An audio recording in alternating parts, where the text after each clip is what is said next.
For 200 years, Montgomery, Alabama has been making history by people who had the courage to stand up for change. Today, this riverfront city has been reborn, embracing the past and looking forward to the future. From the National Memorial for Peace and Justice to the stage of the Alabama Shakespeare Festival, this is where history was and is made. We are proud to call Montgomery home, and together, we can be the change. Maureen is saving big holiday shopping at Amazon, so now she's free to become Maureen the Merrier. Food is her love language, and she really loves her grandson. Like, really loves. Nope. Nope. Come on, him? Ooh, I like him.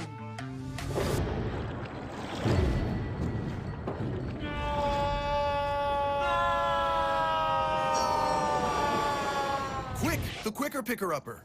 Bounty picks up messes quicker, and each sheet is 2 times more absorbent, so you can use less. He's an 8.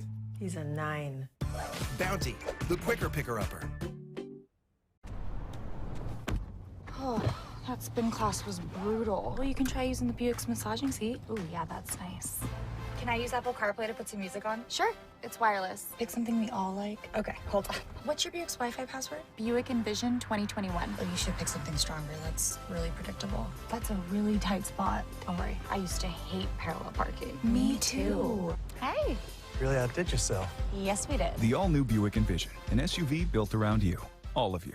Since 2002, Empowerment Resources, Inc., a nonprofit organization, has empowered more than 1,500 youth and adults in Duval and surrounding counties through its programs Journey into Womanhood, Girls Mentoring, Life Skills for Teens, and Parenting Education Coaching.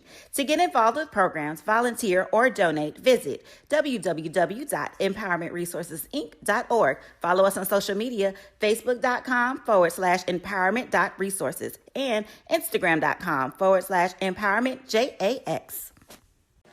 Supermarket sushi, really? No. Wait, Troy, you work here? I'm never not working. Like Head & Shoulders Scalp Shield technology, up to 100% dandruff protection, even between washes. Never not working, huh? Oh, Troy, you're such a good teacher. Yeah, I know. Never not working. Never not working. Never ever not working. Are you serious? Never not working. Dandruff protection that's never not working. Head & Shoulders Scalp Shield technology. It's never too early to plant the seed, to share the tradition, and instill a sense of pride in your HBCU with your little ones. HBCU Pride and Joy Children's Boutique helps you share your school spirit with a wide selection of adorable kids' apparel and accessories officially licensed from your favorite HBCU. Visit hbcupridejoy.com and follow us on all social media at HBCU Pride Joy on Facebook and Twitter. Are you hungry for authentic Caribbean food like jerk chicken, oxtail, red snapper, shrimp, tofu, and rasta pasta? Well, find your way over to Mango's Caribbean Restaurant, 180 Auburn Avenue, right next to Royal Peacock in downtown Atlanta. Them belly full, but we hungry. Mango's Caribbean Restaurant, open daily from 11 a.m. to 10 p.m. And on Friday and Saturday, we're open till 4 a.m. Come to Mango's and put some spice in your life. Oh, we've got a good thing going. Mango's Caribbean Restaurant, 180 Auburn Avenue, right next to Royal Peacock in downtown Atlanta. For more info or directions, call 404-698-3992 or log on to mangoscaribbeanrestaurant.com. For instant coupons, text MANGOS to 313131. Tell your mama hungry, papa hungry, brother hungry. Mango's Caribbean Restaurant, authentic Caribbean cuisines. Open up the door, tell your mama hungry. From novice to aficionado, find yourself here. High quality cigars plus personal customer service. Slow Burn is Waco's only mobile cigar lounge, featuring a meticulous, curated collection of premium cigars. Visit our website, www.slowburnwaco.com. That's www.slowburnwaco.com. For 200 years, Montgomery, Alabama has been making history by people who had the courage to stand up for change. Today, this riverfront city has been reborn, embracing the past and looking forward to the future. From the National Memorial for Peace and Justice to the stage of the Alabama Shakespeare Festival, this is where history was and is made.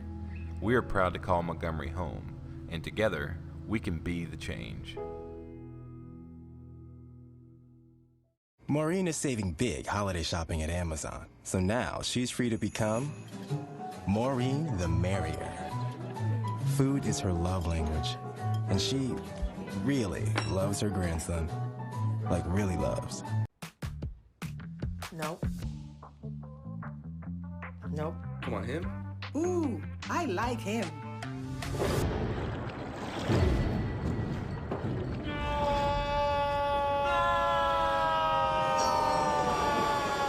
Quick, the quicker picker-upper. Bounty picks up messes quicker, and each sheet is 2 times more absorbent, so you can use less. He's an 8. He's a 9. Bounty, the quicker picker-upper. Oh, that spin class was brutal. Well, you can try using the Buick's massaging seat. Ooh, yeah, that's nice.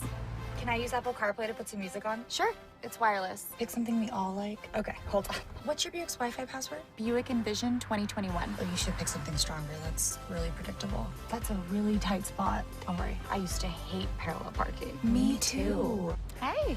Really outdid yourself. Yes, we did. The all-new Buick Envision, an SUV built around you, all of you. Since 2002, Empowerment Resources, Inc., a nonprofit organization, has empowered more than 1,500 youth and adults in Duval and surrounding counties through its programs Journey into Womanhood, Girls Mentoring, Life Skills for Teens, and Parenting Education Coaching. To get involved with programs, volunteer, or donate, visit www.empowermentresourcesinc.org. Follow us on social media, facebook.com/empowerment.resources and instagram.com/empowermentJAX. Supermarket sushi, really? No. Wait, Troy, you work here? I'm never not working. Like Head & Shoulders Scalp Shield technology, up to 100% dandruff protection, even between washes. Never not working, huh? Oh, Troy, you're such a good teacher. Yeah, I know. Never not working. Never not working. Never ever not working. Are you serious? Never not working. Dandruff protection that's never not working. Head & Shoulders Scalp Shield technology. It's never too early to plant the seed, to share the tradition, and instill a sense of pride in your HBCU with your little ones. HBCU Pride and Joy Children's Boutique helps you share your school spirit with a wide selection of adorable kids' apparel and accessories officially licensed from your favorite HBCU. Visit hbcupridejoy.com and follow us on all social media at HBCU Pride Joy on Facebook and Twitter. Are you hungry for authentic Caribbean food like jerk chicken, oxtail, red snapper, shrimp, tofu, and rasta pasta? Well, find your way over to Mango's Caribbean Restaurant, 180 Auburn Avenue, right next to Royal Peacock in downtown Atlanta. Them belly full, but we hungry. Mango's Caribbean Restaurant, open daily from 11 a.m. to 10 p.m. And on Friday and Saturday, we're open till 4 a.m. Come to Mango's and put some spice in your life. Oh, we've got a good thing going. Mango's Caribbean Restaurant, 180 Auburn Avenue, right next to Royal Peacock in downtown Atlanta. For more info or directions, call 404-698-3992 or log on to mangoscaribbeanrestaurant.com. For instant coupons, text MANGOS to 313131. Tell your mama hungry, papa hungry, brother hungry. Mango's Caribbean Restaurant, authentic Caribbean cuisines. Open up the door, tell your mama hungry. From novice to aficionado, find yourself here. High quality cigars plus personal customer service. Slow Burn is Waco's only mobile cigar lounge, featuring a meticulous, curated collection of premium cigars. Visit our website, www.slowburnwaco.com. That's www.slowburnwaco.com. For 200 years, Montgomery, Alabama has been making history by people who had the courage to stand up for change. Today, this riverfront city has been reborn, embracing the past and looking forward to the future. From the National Memorial for Peace and Justice to the stage of the Alabama Shakespeare Festival, this is where history was and is made. We are proud to call Montgomery home, and together, we can be the change. Maureen is saving big holiday shopping at Amazon, so now she's free to become Maureen the Merrier. Food is her love language, and she really loves her grandson. Like, really loves. Nope. Nope. Come on, him? Ooh, I like him.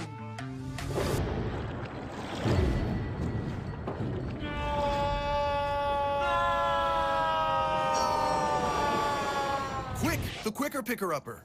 Bounty picks up messes quicker, and each sheet is 2 times more absorbent, so you can use less. He's an 8. He's a 9. Bounty, the quicker picker-upper. Oh, that spin class was brutal. Well, you can try using the Buick's massaging seat. Oh, yeah, that's nice. Can I use Apple CarPlay to put some music on? Sure, it's wireless. It's something we all like. Okay, hold on. What's your Buick's Wi-Fi password? Buick Envision 2021. Oh, you should pick something stronger. That's really predictable. That's a really tight spot. Don't worry, I used to hate parallel parking. Me too. Hey. Really outdid yourself. Yes, we did. The all-new Buick Envision, an SUV built around you, all of you. Since 2002, Empowerment Resources, Inc., a nonprofit organization, has empowered more than 1,500 youth and adults in Duval and surrounding counties through its programs Journey into Womanhood, Girls Mentoring, Life Skills for Teens, and Parenting Education Coaching. To get involved with programs, volunteer, or donate, visit www.empowermentresourcesinc.org. Follow us on social media, facebook.com/empowerment.resources and instagram.com/empowermentJAX. Supermarket sushi, really? No. Wait, Troy, you work here? I'm never not working. Like Head & Shoulders Scalp Shield technology, up to 100% dandruff protection, even between washes. Never not working, huh? Oh, Troy, you're such a good teacher. Yeah, I know. Never not working. Never not working. Never, ever not working. Welcome back to the BCSN SportsWrap. Bryan, AD, Jamie.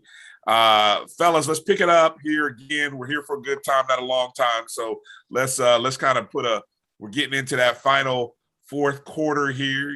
4 fingers up. Let's bring it home. Let's bring it home. Over in the CIAA, I thought the biggest thing we had Shawan losing again, 2 weeks in a row. This time to Virginia Union, and it was rushing. The rushing numbers in some of these games. We had Virginia Union, Jada Byers, 33 attempts, 213 net yards, 2 touchdowns. My goodness. Shawan even had a 100-yard kick return. I almost made my man special teams player of the week, and I realized, oh, yeah, we're not doing Shawan in our HBCU. Not a black college thing. Yeah. Yeah, exactly. Penalties, guys. There were 28 penalties in that game. I don't know what if you look at a game like that, what's a bigger stat? The fact that you got that kind of rushing numbers from Virginia Union, who had 363 rushing yards, or 28 penalties in the ball game. I've seen 28 penalties before. Unfortunately, I've seen 28 penalties. I bet that was a long game. This game seemed like it was long. Was it? Oh my God. But you don't see 300 plus yards quite that often. Not anymore. We're not talking about Oklahoma and Nebraska back in the day with the wishbone offense. Yeah. So the 300 yards rushing is the more telling stat than the 28 penalties. The 28 penalties is just lack of discipline, lack of concentration. I don't know what the weather conditions were at that particular site, but all that could factor into those 28 penalties. Bowie State, the only Division II ranked HBCU. I think they're 16th. 51-44 against Virginia State. Albany State's receiving votes. Just want to throw that in there. As they should. Wait a minute. Yeah. They're not even in the top 25, Albany State? I don't believe so. No, I don't think so. Holy smokes. That's crazy. Yeah. That's crazy. Yeah, the credence to the polls are of the polls are interesting. They are interesting. I forgot to mention their score. Maybe we'll jump back and one of you guys may want to mention that because they did win. They did play this past weekend and did get a win. But back to Bowie State, Virginia State. You had over 1,000 yards of offense, 95 total points. How about this? In the third quarter, you had 36 points in the third quarter, 35 points in the fourth quarter. I think it was halftime was like 21-3 Bowie. And then all of a sudden, I just started looking at the scoreboard, and all of a sudden, touchdown. Somebody scored a touchdown. Who was it? It was Virginia State. Damn, they scored again. Bam, here comes Bowie. It was just ridiculous, the number of back and forth points that went off in this game. You had another guy run for damn near 200 yards. Darius Higgins of Virginia State ran for 199. Bowie State, Khalil Wilkins ran for 168. Jamie, Bowie just doing the thing over there down there. I can't explain what I'm seeing, and that was the most ridiculous game in terms of offensive production that I think there might have been on the under D1 level. Well, this was interesting because Bowie had been doing it with defense all year for the most part. You know, they've had dynamic offenses in the past, but this game, this season they've been doing it primarily through defense. So it kind of went back to a throwback that, the I guess the ping pong effect where it just went boom, boom, boom, and just touchdowns, going off the board in the third and fourth quarters for both of those squads. So it's kind of interesting. Maybe, something that they may want to go and get back to the drawing board defensively. But, kind of going back and piggybacking off the last point as well, these teams didn't play last year. I think tackling has suffered, and you're seeing the rushing numbers being skewed based on that.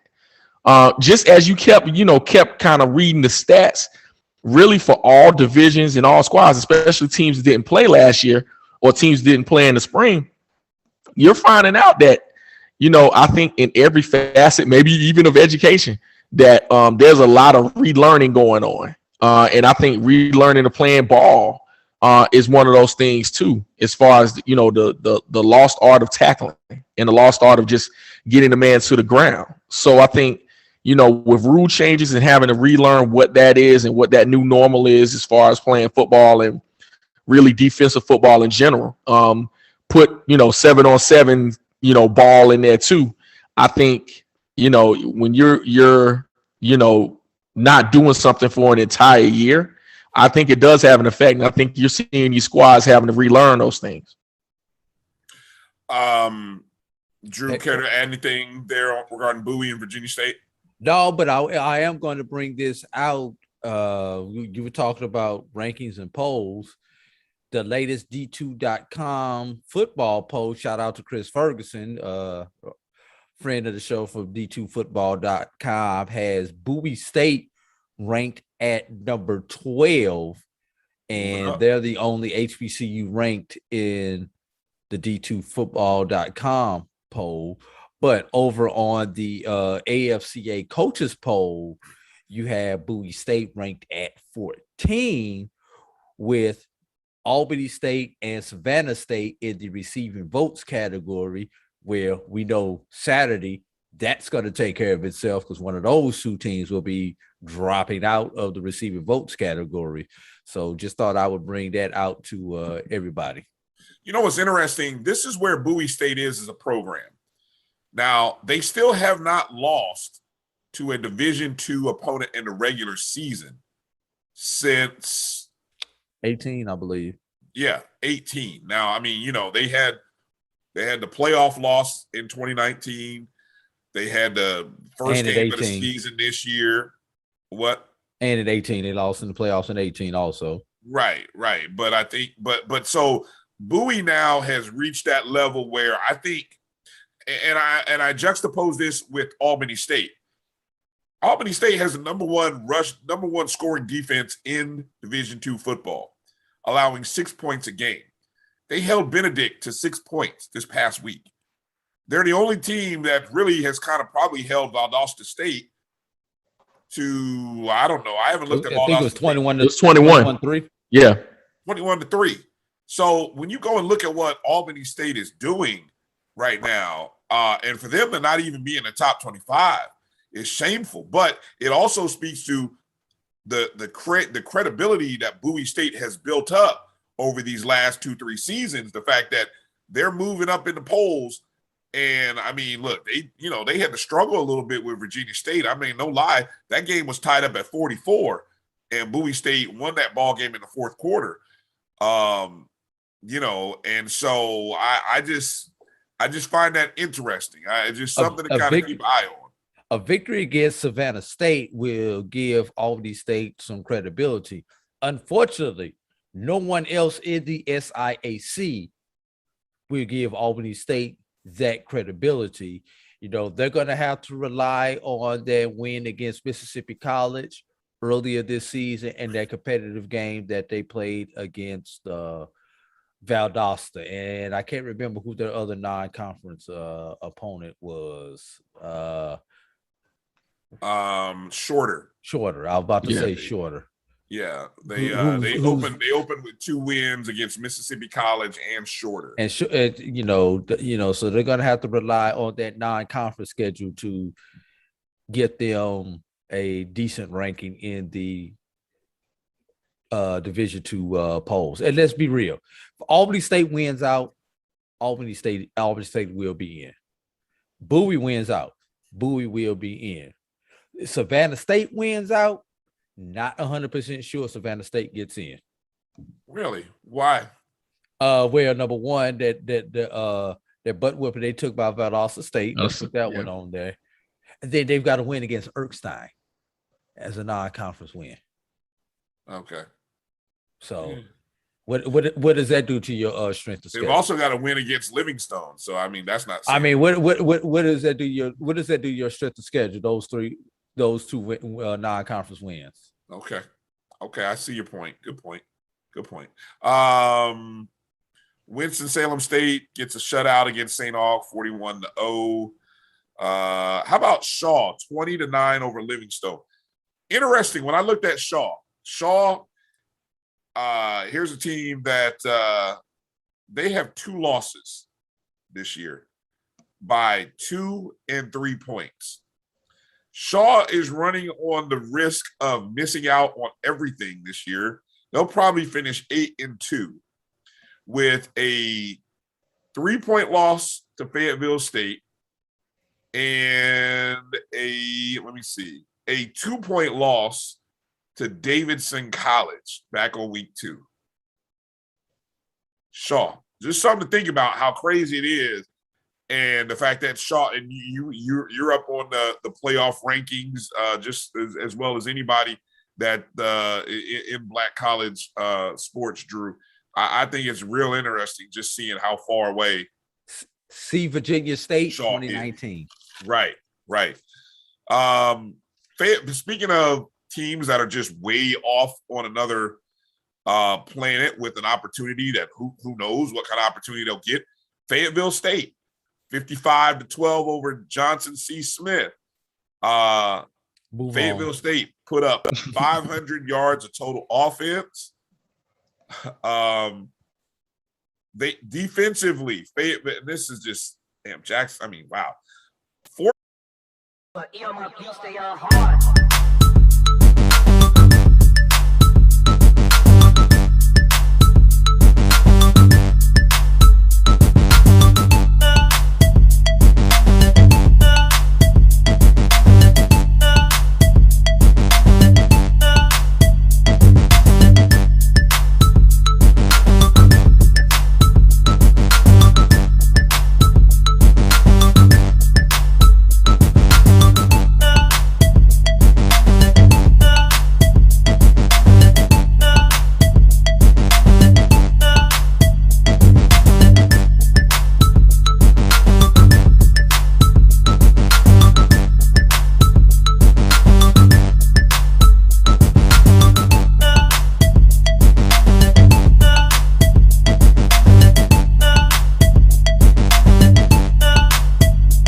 Hello and welcome to another edition of the BCSN SportsWrap. I'm Brian Fulford. Pleased to be joined by, of course, my co-host, AD Drew, and, of course, Jamie Walker joining us, CoachWork Productions. Drew, Jamie, how you fellas doing? Good, brother. How you feeling? Man, we're good. We're good. Sinuses are starting to get a little bit better, man. It's a positive sign. Awesome. Happy homecoming, fellas. It's my turn this week. It's my first of two this week. And, Tuskegee has their homecoming on this upcoming Saturday. Would love to go see Albany State play Savannah, but got to go home, got to do the homecoming. And speaking of homecoming, did anybody catch Inside HBCU Football earlier on Sunday for BJ Jones? I haven't finished watching it. Me either. Oh, but did you see BJ's opening monologue about the stupid stuff that's been going on in some of our HBCU homecomings, fellas? Yeah. Okay. What's going on? What's happening? I mean, we've had shootings at like 3 or 4 different homecomings of our HBCU homecomings thus far, and you just have to listen to what BJ said. I can't say it any better. He laid the truth out when he gave that opening 10-minute segment, that 10-minute monologue about how senseless and stupid this stuff is and how we just got to do better. So shout out to BJ Jones, Inside HBCU Football every Sunday right here on the Black College Sports Network. That's 9 o'clock Eastern, 8 o'clock Central, if I do have that time correct. I think back it up an hour. I think it's like 8 Eastern, 7 Central. Something like that. Yeah, 8 Eastern, 7 Central. They come on after we normally come on, but we was just tired this weekend. We had to take an extra day or two. Jamie, has the greatest homecoming on earth happened yet? No, it has not happened yet. I'm sorry. Go ahead. There you go. Has not happened. Get that Monmouth drop ready for that week. I want to see it all over the network that week. Leave the band at home. Or did they say they was coming? There's plenty of open seats though, Drew. Monmouth should be able to go. There should be plenty of open seats from what's going on in A&T. Here you go. Look, hey man, I can't deny it. Cannot deny it. Right. All right. We're good. Wait a minute. Last thing on homecoming, fellas. I've got to ask y'all this question. I talked about this on Dr. Kavira's show. Have you ever actually been to a homecoming parade, fellas? No. I have. I have not. Yeah. I participated in homecoming parades, but I have never actually went. Wait a minute. If you participated, then you've actually gone. I mean, no, that's the same I've been thing. in it. I've never actually went, sat, enjoyed, got the candy. But off the ground. I have never had that experience for homecoming. But you've been in it. So, I mean, that's like a different experience, though. I have never participated or been, so I've got you beat. There you go. I don't know what that says about us. I don't know if that's something I should be bragging about. It's actually kind of lame that I have not. Hey, when I was in college, what no way in hell I was getting up to be at a 9 o'clock. That's what I was going to say. When I just got in at 4, 5 o'clock in the morning when I was in college, and Well, when I was living on campus, there was no excuse. Those first couple of years, it just flat out laziness. I had no excuse. Now, the later years when I had a vehicle, those were the years where definitely I wasn't going to be there. Yeah. And then when my son was young enough, I would have to drop him off and go to work so he could be in the homecoming parade, or I was in the parade doing something else, driving, walking, whatever, or working it when I was working at the Tuskegee University. I was working the parade. So no, I've never actually enjoyed a homecoming parade as a spectator. Okay.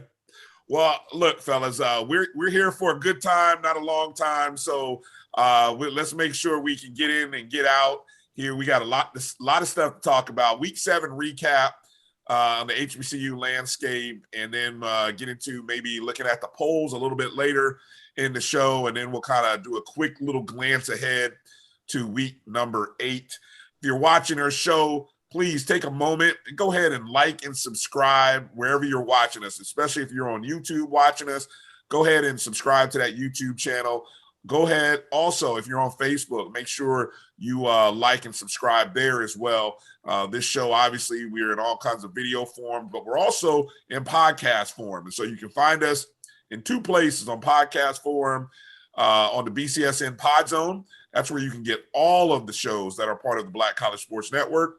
Or you can go to our BCSN SportsWrap podcast page, and that's on BCSN SportsWrap. And we're everywhere. Just search for BCSN SportsWrap or BCSN Pod Zone. And do me one more solid. Go ahead and download the Jericho Broadcast Network's app on your Google or Apple Play Store. Search My JBN or My BCSN. All right, fellas. Hold up. Jamie, watch this efficiency. Like, subscribe, share, download, donate at My BCSN and the number 1. Thank you. I forgot about the Twitter feeds. Yeah, the Twitter and the Instagram and all the other stuff. Yes, thank you, Drew. I forgot about With that. pure precision. I love it. All right. Week number 7 in the FCS, fellas. Mainly it was the SWAC's weekend to shine. First of 3 weekends in which all 12 SWAC teams are playing.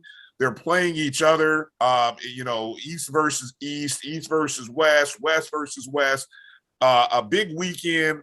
And obviously, look, another thing that I thought, all these games were happening between a 1 p.m. Eastern kickoff, and I think the latest kickoff was a 3 or 4 p.m. Eastern kickoff. So pretty much you had all afternoon of SWAC football, whether they were on ESPN. I think a few games were on some YouTube channels as well. So it was a great weekend for the SWAC, and we got some outstanding games. We got some a fantastic comeback. We had a couple of blowouts.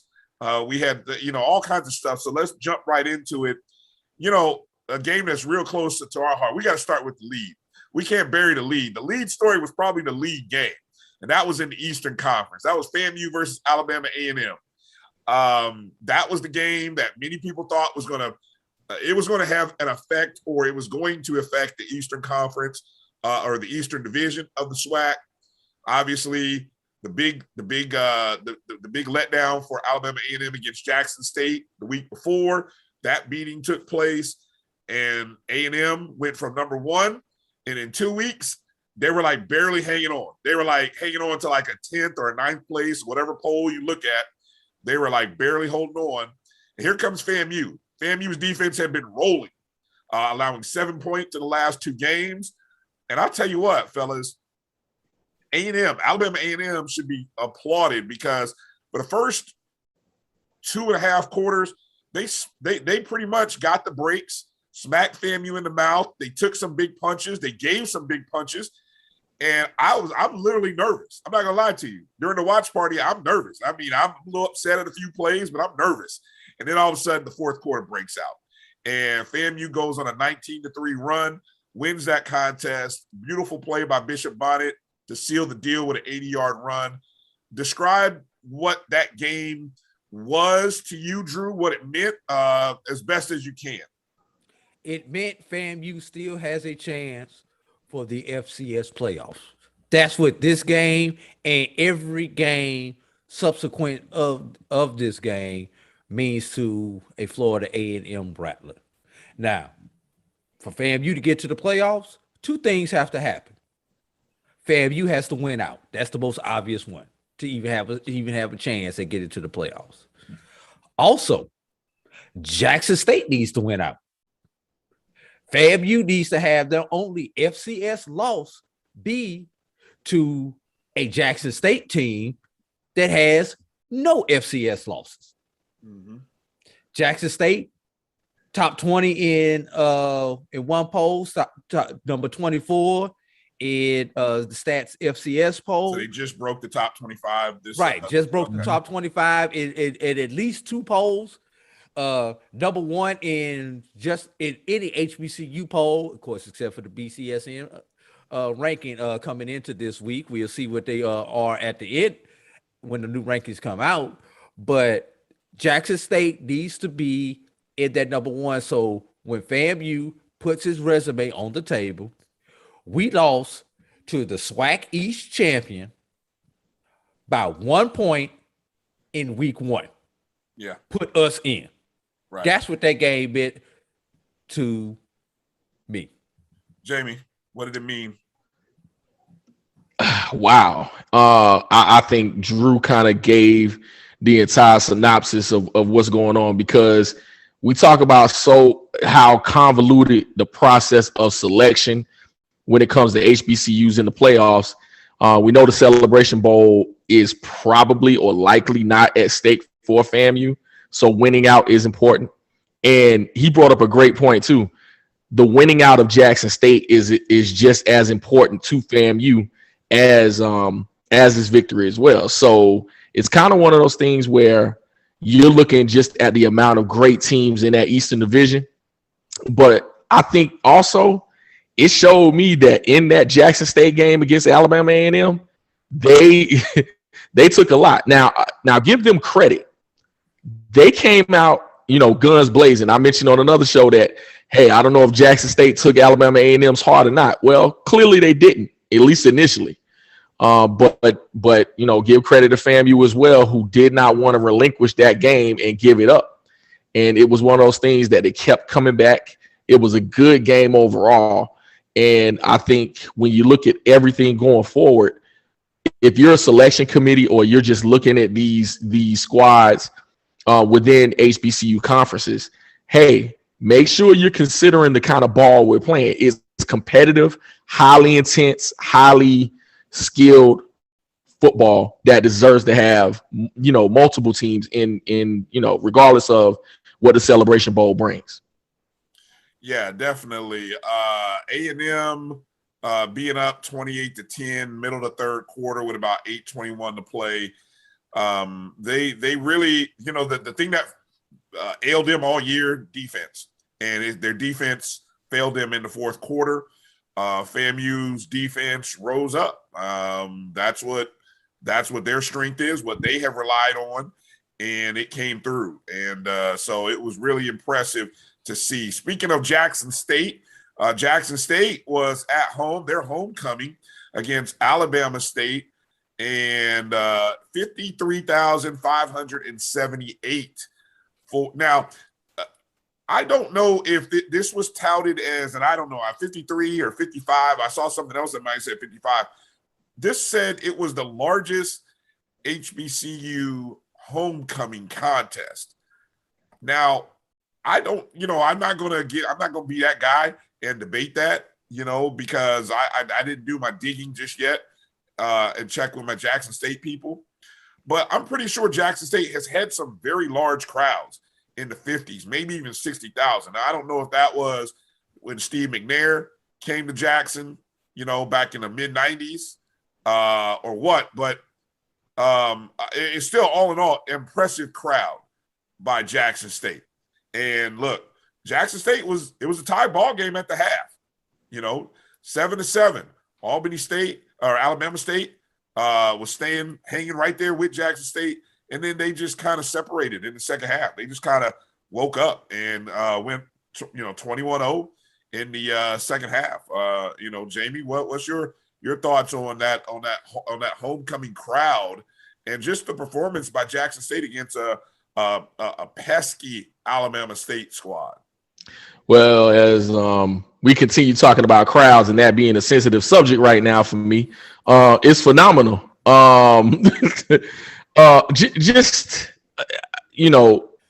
Again, just give credit to not just the Deion Sanders effect, but along with that, the pride that fan base for Jackson State has.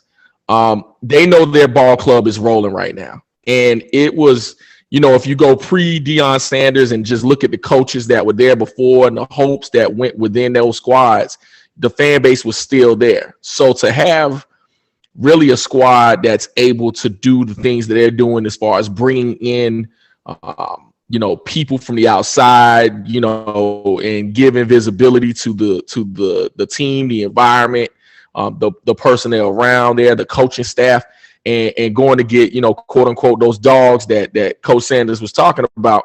I mean, it just gives a credit to what he envisioned for that community and that school. And so the game itself was really good. I mean, Alabama, I touted it beforehand, the Deion Sanders revenge tour, because I was at Alabama State when they, put his picture up on the scoreboard, his draft picture up afterwards, and playing the song.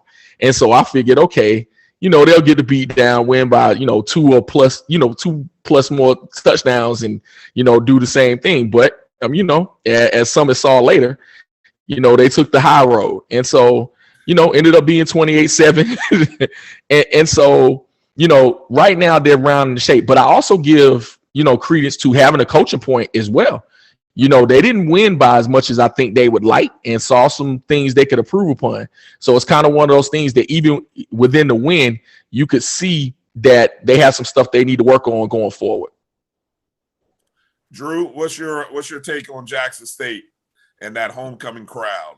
Let's give Alabama State some credit for staying in that game and making that game as competitive as they did. Let's remember, Alabama State could have played to try to get at least another 3 right before the half.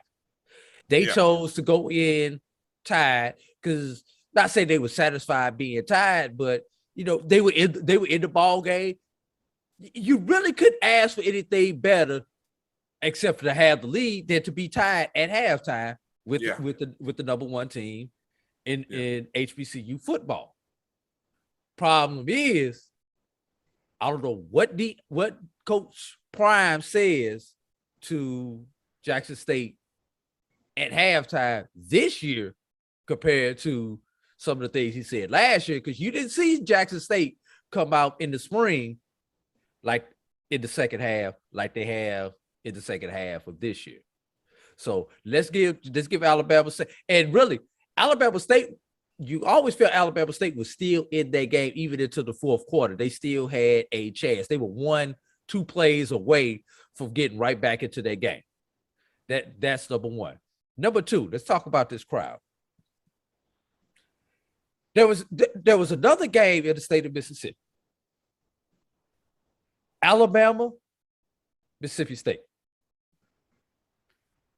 Jackson State, Alabama State outdrew that game by 2,000 people. Did it really? Yes. Wow. 53,000 versus 55,000 or whatever the numbers were. It was at least 2,000 more. Right. Okay. Wow. Let's think about this. When has the University of Alabama come to another SEC school and been outdrawn by another game in that state? Yeah, it's crazy. Alabama goes to play Georgia. I guarantee you, Georgia Tech is not going to outdraw that Alabama-Georgia game. No. Yeah. So let's put that in perspective. Number 1. Number 2, you're talking classic crowds. And I don't mean classic as in old. I'm talking about classic as in our HBCU classics. Neutral the only site time classic. you see 50,000 is at a classic. Yeah.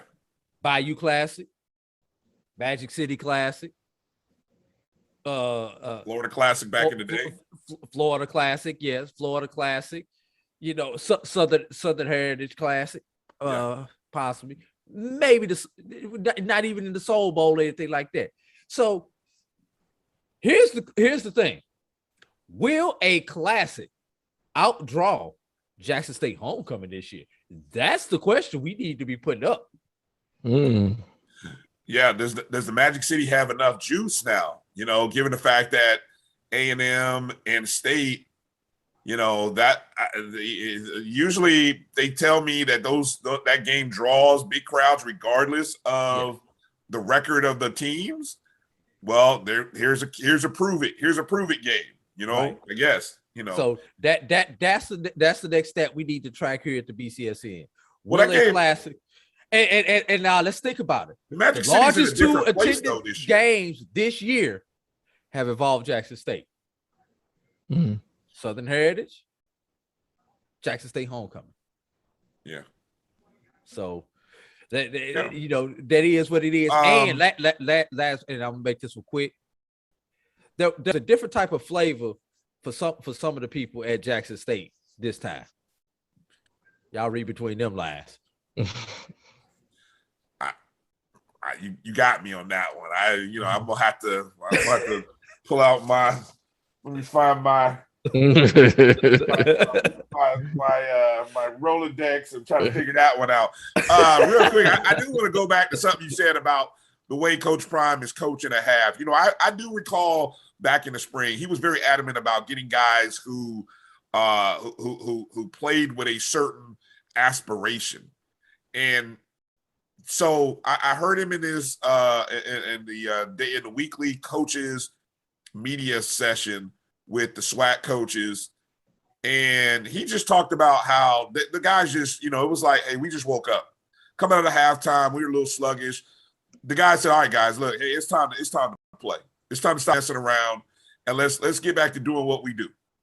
And they did that. It was like, not saying they literally turned the switch on, but it was an awakening. Like, hey, we need to stop messing around, or we need to start functioning at a higher level. We need to get a little hungrier and really impose our will the way we're capable of doing. One key thing that even Coach Prime brought this up. Now, Jackson State is probably going to move up in the total defense category, scoring defense, because I think coming into the week, FAMU was 5th, averaging 11 a game. Jackson State was 7th at about 13 a game. That may swap and switch a little bit. But Jackson State, he noted, is the only team, I don't think they have any turnovers. I think if I heard his stat correctly, they have no turnovers, which is odd. And I think that's the exact quote or the stat. And so we may have to check it up and later in the week break that down. But I want to say he broke down the fact that, hey, we got the number one defense, but we're not even forcing any turnovers. It's like all that is just on, we're not letting people score touchdowns. They're limiting people to field goals. They're not giving up too many touchdowns per game. So I thought that's like, wow, pretty impressive. Before we go to a break, real quick, got to make mention of 2 games real quick. And you guys can comment on either one of these that you want. Prairie View, coming off the bye, gets pushed to the limit against Bethune-Cookman, 35-29. Bethune-Cookman winless still. By my count, 0-7 overall, 0-4 in the conference. But Prairie View needed some special teams touchdowns. They needed an interception return for a touchdown to really win this ball game. They only won by 6, 35-29, in a game that Bethune-Cookman outgained them 498 yards with 498 total yards, and they almost were 2-1 on first downs. So that's kind of interesting. And then Southern rolled UAPB to the point that with 34 unanswered, Southern 307 of their 373 yards were on the ground. They held UAPB to 207. Freshman Kobe Dillon came out of nowhere. First official start, 14 carries, 268 yards, 3 touchdowns from 40, 45, and 75. New single game records. Ridiculous. And then the Southern defense with 4 interceptions, a fumble recovery, 3 sacks, 5 pass breakups. Chase Foster with 3 interceptions and 4 tackles, 3 solos. Those 2 guys were SWAC players of the week. So I'll give you a chance to comment on either one of those games, either one of them, before we go to break, Drew. Look, I've said this before. I'll say this and I'll be brief. Bethune, thus far this season, is old for the ag schools. They lost to Prairie View, A&M. They lost to Alabama, A&M.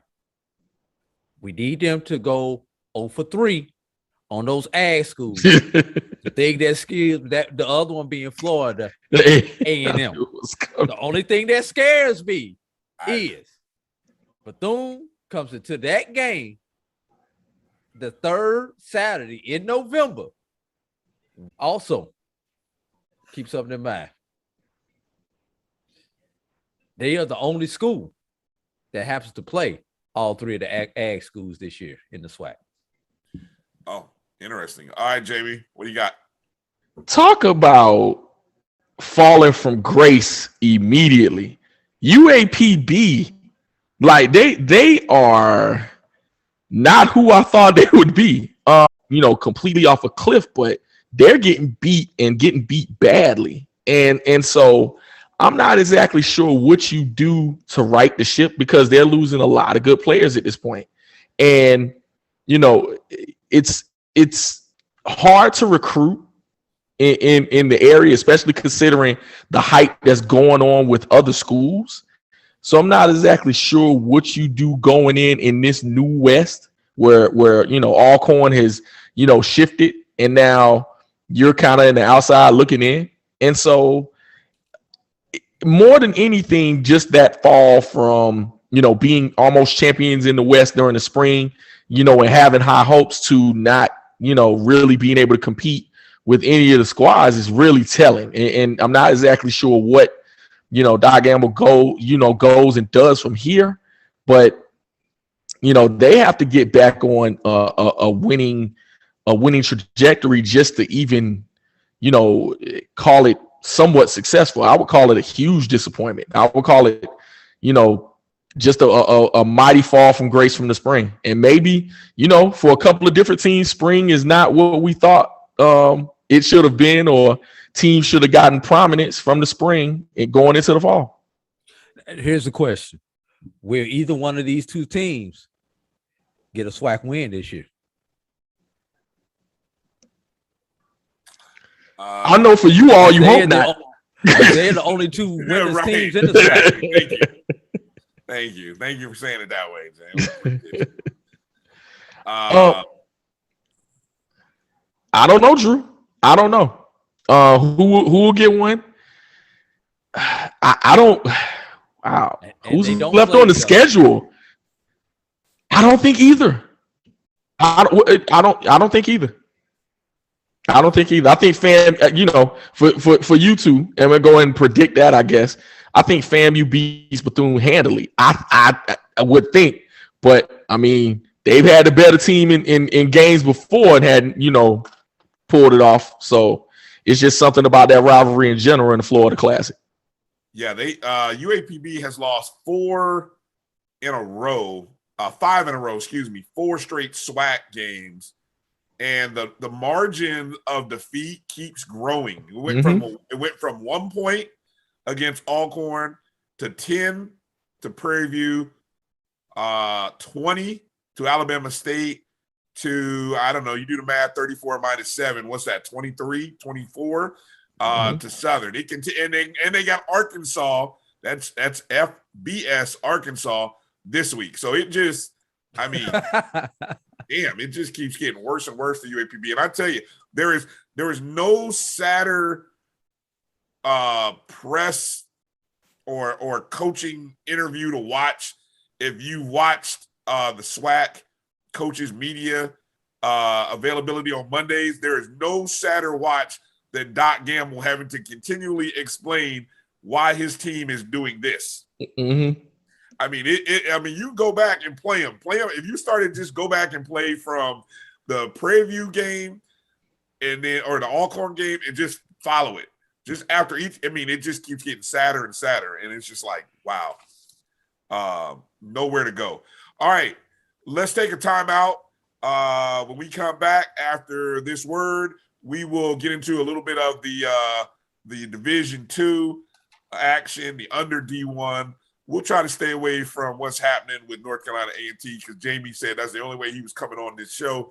We can talk about it. We can talk. Listen, we can talk about it. I'm gonna tell the truth about it. All right, so after the break, we may lead that after the break. All right, hang in there. You're watching the BCSN Sports Wrap. We'll be back in just a moment. For 200 years, Montgomery, Alabama has been making history by people who had the courage to stand up for change. Today, this riverfront city has been reborn, embracing the past and looking forward to the future.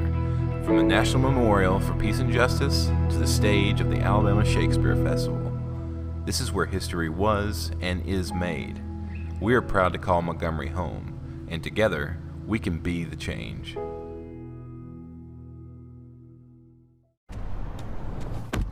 Oh, that spin class was brutal. Well, you can try using the Buick's massaging seat. Ooh, yeah, that's nice. Can I use Apple CarPlay to put some music on? Sure, it's wireless. Pick something we all like. Okay, hold on. What's your Buick's Wi-Fi password? Buick Envision 2021. Oh, you should pick something stronger. That's really predictable. That's a really tight spot. Don't worry, I used to hate parallel parking. Me too. Hey. Really outdid yourself. Yes, we did. The all-new Buick Envision, an SUV built around you, all of you. Since 2002, Empowerment Resources, Inc., a nonprofit organization, has empowered more than 1,500 youth and adults in Duval and surrounding counties through its programs Journey into Womanhood, Girls Mentoring, Life Skills for Teens, and Parenting Education Coaching. To get involved with programs, volunteer, or donate, visit www.empowermentresourcesinc.org. Follow us on social media, facebook.com/empowerment.resources and instagram.com/empowermentJAX. It's never too early to plant the seed, to share the tradition, and instill a sense of pride in your HBCU with your little ones. HBCU Pride and Joy Children's Boutique helps you share your school spirit with a wide selection of adorable kids apparel and accessories officially licensed from your favorite HBCU. Visit hbcupridejoy.com and follow us on all social media at HBCU Pride Joy on Facebook and Twitter. From novice to aficionado, find yourself here. High quality cigars plus personal customer service. Slow Burn is Waco's only mobile cigar lounge, featuring a meticulous, curated collection of premium cigars. Visit our website, www.slowburnwaco.com. That's www.slowburnwaco.com. Welcome back to the BCSN SportsWrap. Brian Fulford, AD Drew, Jamie Walker here. Thanks for tuning in, watching us, or listening to us, however you may be consuming the content. Going back through some more Week 7 recaps in the FCS before we jump down to the Under D-1 level. Not much happening in the MEAC. I mean, you had one true MEAC contest. South Carolina State with a 38-14 win over Morgan. South Carolina State with 5 interceptions. I don't know what to say. Morgan is still winless, 0-6, 0-2. I'm sure there is a line out there, Drew. I don't know who gets a win first, Morgan or Bethune. That might be a question that's kind of pondered. Who gets a win first? Wow. And then you had 3 schools from the MEAC on a bye, and then you had Norfolk State rolling Virginia Lynchburg 42-14. I think they jumped on them 28-0 in the first, and really just kind of from there, it is what it was, from there. Then you had our what we call independents, but really you got Tennessee State and the OVC. How about Tennessee State, fellas? Tennessee State now has won. Let me make sure I'm doing this right. I think it's 3 in a row. Yes, they've won 3 in a row, or no, 3 of the last 4. Okay. 3 of the last 4, dating back to the win against Kentucky State. That was Eddie George's first home win. Then they got a win against Austin Peay, 24-22. That was the first. I don't know that it was a conference game, but it wasn't a conference game. Yeah. I don't know how you describe conference opponent. So that was his first road win. And then he gets his first official conference win at home. They beat Tennessee Tech 20-13 in overtime. So they are now 3-3, 1-1 in the conference. Yeah, Tennessee State. How about that? And then, of course, we got the Big South. Man, oh man, oh man. Bad day in the Big South. You had Hampton losing 35-5. Yes, Hampton got 5 points against Charleston Southern. Hampton ran 23 more plays in that contest, but they couldn't stop giving up passing yards to Charleston Southern. They were just bleeding all over the floor in the air. And then North Carolina A&T going up against ranked Kennesaw State. We thought this might be the Aggies' big day. Turned out really, I mean, look, defensively, I guess it was a good day. They held Kennesaw State to 14 points, forced 3 turnovers. But can Jamie explain these numbers? Total yards by A&T, 207. Total rushing yards by Kennesaw State, 222. Let me repeat that. Total offensive yards, 207. Total rush yards by Kennesaw State, 222 of the 351. Jamie, I'll give you the first crack at what's going on with your Aggies. No offensive output at all. Jalen Fowler, quarterback Jalen Fowler, didn't play well at all. I think there was no creativity within the passing game whatsoever. Kennesaw has a good defense, but was acceptable to deep passing and big plays in the passing game. And so A&T's inability to be able to pass the ball at all affected everything that they did. Your defense can't hold but so long. They did a yeoman's, like work when it came to them being able to hold off that rushing attack, that triple option attack of Kennesaw State, because that's what they do. They run the football. They run the football all the time, with the quarterback, with the 3 running backs, they run the football, and they did a good job in kind of thwarting what they do as far as time of possession and things of that nature. But going into this, the only way A&T was going to win the game was to really have some dynamic offensive input, as far as scoring early and then limiting the opportunity or making Kennesaw State get out of their comfort zone and what they did offensively. And it ended up being the opposite. A lot of 3 and outs, not any offensive output at all for A&T. And it just gave Kennesaw State the opportunity to run out the clock and limit the opportunities offensively for A&T. So if you have, a lot of times when you're talking about offensive football, you want to, have your run set up to pass. In this case, it had to be the opposite plan just because of what Kennesaw State does offensively. And they weren't able to get them out of their comfort zone. And here you go. 1 touchdown in the first half, 1 in the second. That's all it took. Drew, care to respond or shift the focus away from the Aggies to spare Jamie? Well, I got to jump on these Aggies because I talk about them when Jamie is not here, so I'm not going to talk about it behind Jamie's back and not say it in front of his face. First of all, shout out to the Aggie fans, the ones in the Atlanta metro area, because what I understand, that was a record crowd for Kennesaw State. So we know they at least travel out of the Atlanta metro, or at least to the Atlanta metro, to support the Aggies. How many? What does that stadium hold? Something like 10? I think it's like 8,000. It's not. And I mean, they had almost 10 there. 9,500. Yeah. They had just short of 10 there. So, and it was probably smart of Kennesaw. I don't take this the wrong way when I say this, to put A&T as to bring the homecoming opponent. Oh, it was their homecoming. Yes, homecoming. Wow. So and A&T to draw a record crowd of homecoming. What's going on over there at Kennesaw? Throw it back to me after Drew finishes. Okay, let me finish. Talk about this in a second. And we don't. People may not realize this is the only time A&T may make that trip to Atlanta, because Kennesaw is leaving for the ASUN next year. Wow. All right. Now that we got the crowd stuff out the way, Brian, I need you to go pull those stats back up. I need you to look at one stat you failed to read. Yes. Tell me, for North Carolina A&T, how many punt yards they had. Oh, Well, it's funny. I wrote this down. They had seven punts, 230 yards.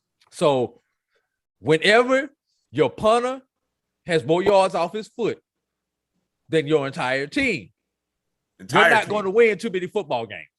No. We just wanted to make sure that we put that out there. Now, I'm going to let Jamie get back on that play coming down the stretch with the chains, no chains, or whatever. I'm going to let y'all two handle that one. But I do have one question. Has anyone seen these two people, Ezra Gray and Jermaine Barton, this season? We've seen their uniforms. We've seen their bodies. They're out there. But where are those two real players at? Because they're not playing like the Ezra Gray and Jermaine Barton that we have seen for the last couple of years. Are they getting ready for the draft? Are they being limited in time? You're not getting ready for the draft playing like that. No. You do better sitting out than playing like that. Maybe so. Yeah, they are two. I mean, they were preseason All-Americans, and they've sort of disappeared. Yeah. So, Jamie, we'll give it back to you. What you wanted to jump in and add something about that crowd or just the game itself? Hey, it's probably the biggest crowd they played in front of all year. And I'm just, not even trying to be facetious or being any kind of way. But right now, the Big South is benefiting more from A&T than A&T is benefiting from the Big South. I keep saying this, as A&T and the notoriety with everything else going on and what the past has been, I'm not going to say it's a bad move yet, but there's instability in the Big South, and they are benefiting more than A&T is benefiting right now. And I am curious to see what October 30th looks like when Monmouth comes to Truist Stadium, because that'll be the telltale sign of what things are to come. You know, there's some of the alumni base that love the big move, the move to the Big South, saying it's the stepping stone and the precursor for more things to come and the eventual jump to something else. Right now, I don't see it. I do not see it. Especially if Monmouth comes in there the band at home. If they come in and whoop you, that'll be a bad look on homecoming. Yeah, definitely. You know, and Monmouth, was the preseason number 1 in the Big South. So, we'll see what happens in Kennesaw State. During this, I think it was during the spring, Monmouth beat them pretty handily. So we'll see what happens. But I'm just talking about, a conversation I had with a mentor of mine, and who's been around HBCUs for 40, 50 years. And he says, as schools take a generation to build their fan bases in HBCUs, so with the wrong moves, you can lose them too, especially in those old school generational fans. Be careful what moves you're trying to make in for the sake of improvement, quote unquote. Yeah. Now, I would like to talk about A&T's former conference, the MEAC. There have been two conference games thus far this season in the MEAC. Both of those games involve Morgan State.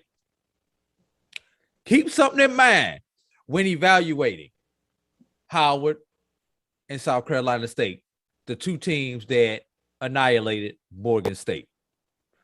Morgan State is ranked number 125 out of 126 FCS schools.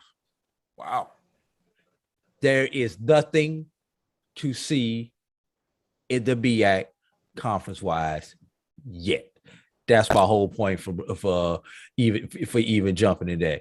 Yeah, looks like South Carolina State got a few things corrected. Yeah, looks like Howard got off to a good start. I don't even know when these two play each other this upcoming week isn't really telling me anything yet in the MEAC. Who? Morgan and who? South Carolina State Howard. That is November 4th through the 6th, week 10. Yes. South Carolina State and Howard. Yeah. This week, Howard, this upcoming week, Howard plays Norfolk State, or Norfolk State travels to Howard. That's probably your spotlight MEAC game right there. I mean, Del State travels to South Carolina State. I mean, Del State's 3-3. I mean, second best record overall next to Norfolk State, to be honest. Overall. Hey, while you guys were talking there, I was going to leave it out, but I said, what the hell? I got to give props to Grambling. And I say this, Grambling defeated Texas Southern 34-20 on homecoming. Grambling's defense, Grambling in October is like America and apple pie. I mean, remember a couple years ago when I started telling people when Grambling was 0-4, who was playing better than anybody in the country after about 4 or 5 weeks in October? Grambling. Then I go and look at the stats and give a shout out to Brian Howard over at Grambling for posting this. Grambling in October, and I think this is under Roderick Fobbs, they are 23-3 in October under Fobbs. He's unbeaten on homecoming, 8-0, never lost a homecoming game. Grambling in the last 3 games, their defense has forced 10 turnovers last 3 games. They had 2 defensive touchdowns against Texas Southern. What does all that mean, fellas? I don't know. But I'm just saying, we got a few more weeks in October.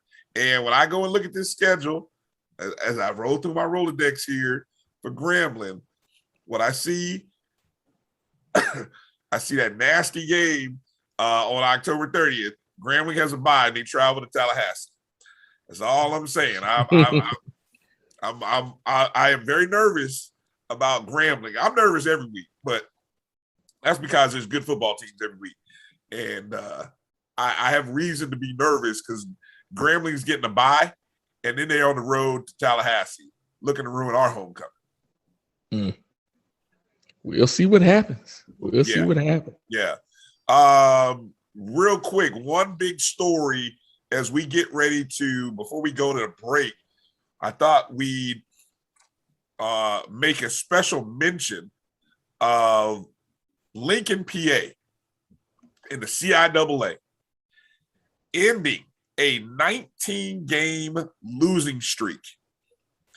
The last time Lincoln won a game was October 13th, almost 3 years to the date. And it just happened to be homecoming against Elizabeth City State. They get a 17-14 win. Look, this is Lincoln's record the last few years, fellas. Of course, 2020 they didn't play. 19 they were 0-10. In 18 they were 1-9. In 2017 they were 0-10. 2016 they were 1-9. Obviously, you're seeing the pattern here, right? They got their one this year. You see the pattern every other year, right? The last time they won more than one game, 2015, they went 3-7. So I just got one question, Brian. Yes. Was that one every year to Elizabeth City? No, I did look at that. No. It was. Or was it at home? I didn't look to see whether it was home or not. Was it homecoming? No, it was not homecoming. Okay. In 2016, you guys stumped me there. In 2016, I'm normally on the ball with this kind of stuff. In 2016, I believe their one win was against Johnson C. Smith. Or no, it was either Livingstone or Johnson C. Smith in 2016. And so, of course, when you take a look at what's ahead in the CIAA for Lincoln, they've got upcoming games upcoming. Let's see. For Lincoln, Yeah, that's it. It's over. Because here's how I look. Well, they've got Virginia State, Bowie, and Shawan coming up. Yeah, don't worry about it. Yeah, so it was a good, so at least they got a win. I think what it was, what I was going to go is the Livingstone, Johnson C. Smith are both winless still, but that will shake itself out because they play each other. Somebody's got to win, right? They're not going to a tie. Somebody's going to win. It may take 5 overtimes. I don't know, but somebody's got to win, right? All right, let's step away for a moment, come back, talk about some games from the Under D-1 that caught our attention, and a little bit more. You're watching the BCSN SportsWrap. We'll be back right after these words. Nope. Nope. Come on, him. Ooh, I like him.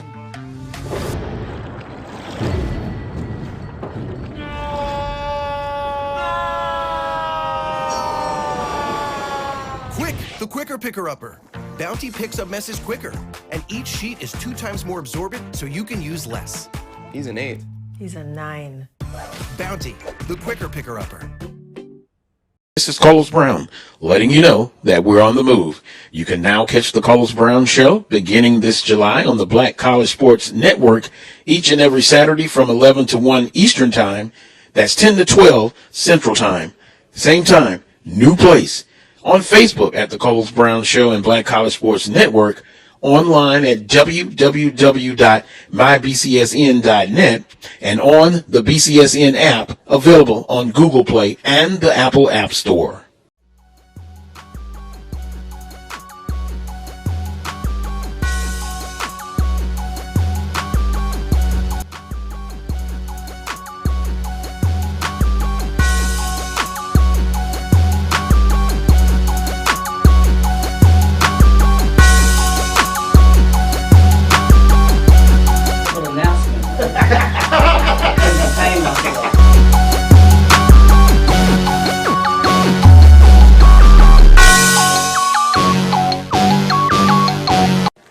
Supermarket sushi, really? No. Wait, Troy, you work here? I'm never not working. Like Head & Shoulders Scalp Shield technology, up to 100% dandruff protection, even between washes. Never not working, huh?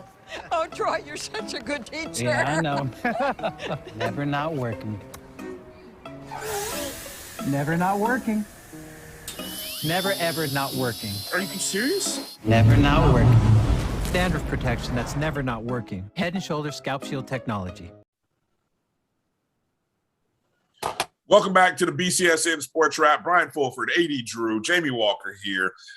Make sure to give us a like and subscribe to the YouTube channel, the Facebook page. Go and download the Jericho Broadcast Networks app on your Google or Apple Play Store, MyJBN or MyBCSN. Anywhere that you're listening to us on the Pod Zone, or if you're listening to us on our BCSN Sports Wrap page, make sure you subscribe. So that way, anytime we drop a new show, some new content, you got that, and it's there for you, man. And you can even drop us a little penny. You can drop a dime if you want to help keep this thing afloat. You can always go to myjbn.com/support, or you can even drop donations on Spotify. Like, if you want to drop a cup of coffee, you can do that on Spotify as well. And Spotify, Anchor, all of those sites, we do accept tips, dollar bills, please, dollar bills. All right. Hey, guys, I have never seen, I'm trying to think here in all the years of watching football, I don't think I've ever seen a perfect game played offensively. Now, what do I qualify as a perfect game? I think a perfect game is where every possession you score a touchdown. I think you don't punt. And I think there's obviously, if you don't punt, that means you don't turn the ball over on downs either. That means every drive finishes in the positive. Well, we had a perfect game on Saturday. It was in Jacksonville, Florida, as Kentucky State put up 76 points and a 76-36 win over Edward Waters, in which Kentucky State ran for 626 yards, total 746. They had 10 rushing touchdowns. They had no punts, no turnovers on offense. They were 7 of 8 on third down, 1 for 1 on fourth down. The only thing that stopped Kentucky State was the half. They had 3 running backs rush for over 100 plus yards. I said 3. And we know Kentucky State is a run team, right? They were 4 for 4 passing for like 120. Fellas, I've never seen anything like it in my life. Maybe I'll see it done somewhere else, but Kentucky State just played a perfect game against Edward Waters. Care to comment? The most telling thing that you said in all of that, given all those numbers, was the fact that Kentucky State had 100 yards passing. Yes. You know, normally the 600 plus yards rushing would be the lead, except when you talk about Kentucky State. And a mere 100 yards passing is the lead story in all those statistics that you just mentioned, Brian. Yeah. Unbelievable performance. 120 passing yards and a touchdown. Unbelievable performance. That was Jonathan Jerry, quarterback for and you said perfect game. Did you just say the quarterback went 4 for 4? 4 for 4. Perfect. I kid you not. Perfect game. I no fumble. Literally, I went and looked at this as I started going through this. I'm looking at this like, huh? No, hell, this is a perfect game. You know something, Brian? Sounds like an article you could be working on. I guess I'm gonna have to. I mean, I've never seen. I got to go do some stats, Jamie. I don't know. Have you ever heard of or seen a perfect game before? That's as close to perfect as you would ever get, considering what they do. Especially AD, you're exactly right. Especially what was it? Their first game of the season, they had no passing yards. So yeah, that's as close. I think they've done that twice this year. Actually, right. Yeah, that's as close to perfect as you're gonna get. It is, and I love offensive football, and that is perfect. Yeah, that's pretty impressive performance there by Kentucky State. A perfect half might have been the game, Jamie, in the game that you called. You being the voice of Morehouse Maroon Tigers football, 51-3 over Fort Valley State. Morehouse jumped out to a 44-0 first half lead.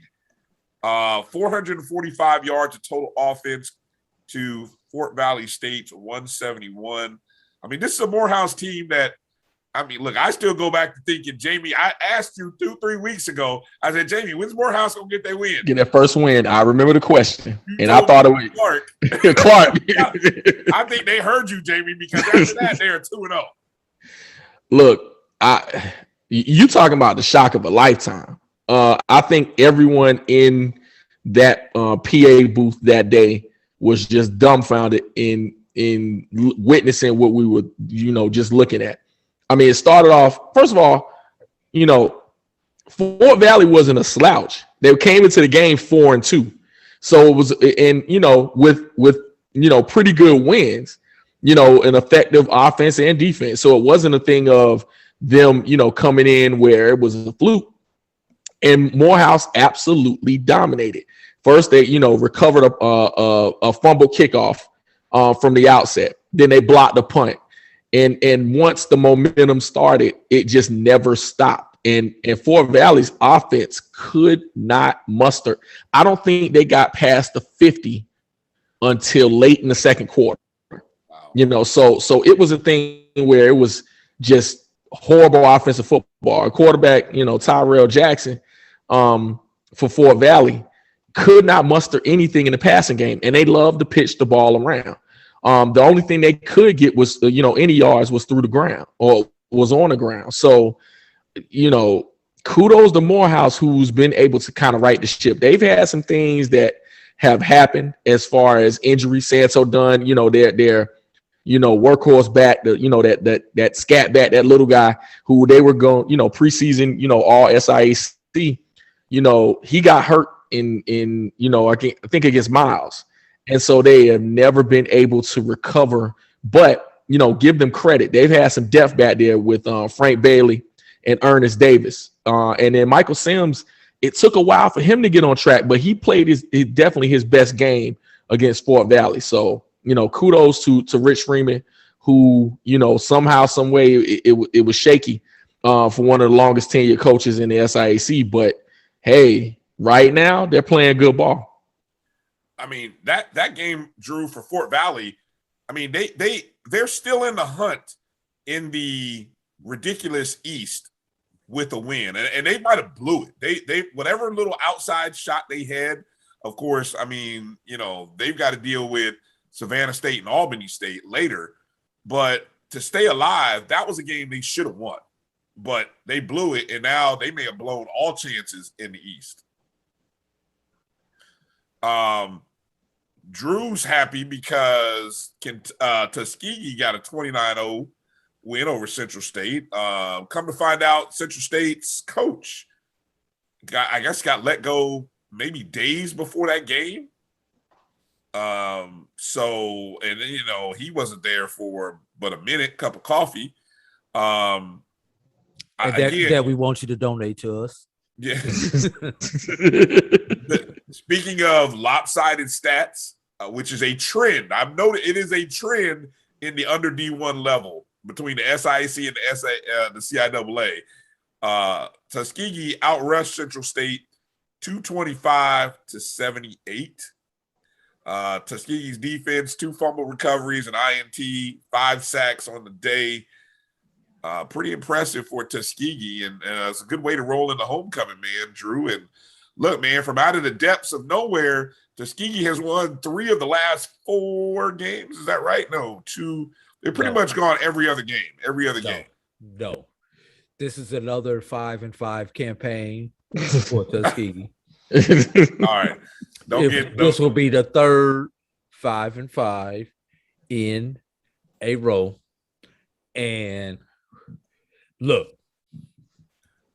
I love Drew. Keeps it real with his school. I got to. I'm seriously afraid Tuskegee may lay an egg on homecoming this Saturday. They got a tough one coming up, man. I mean, Lane is no slouch. I don't know if parity or mediocrity is word for the SIAC West. But whatever it is, everyone has a loss. Everyone except for Central has a win. So you can call it parity, you can call it mediocrity, but whatever it is, there's going to be a few more teams beat each other up. Forget homecoming. I don't see Tuskegee beating Kentucky State the following week. Yeah. Oh no. Well, I mean, look, you got. And wait, hold up. Let me finish.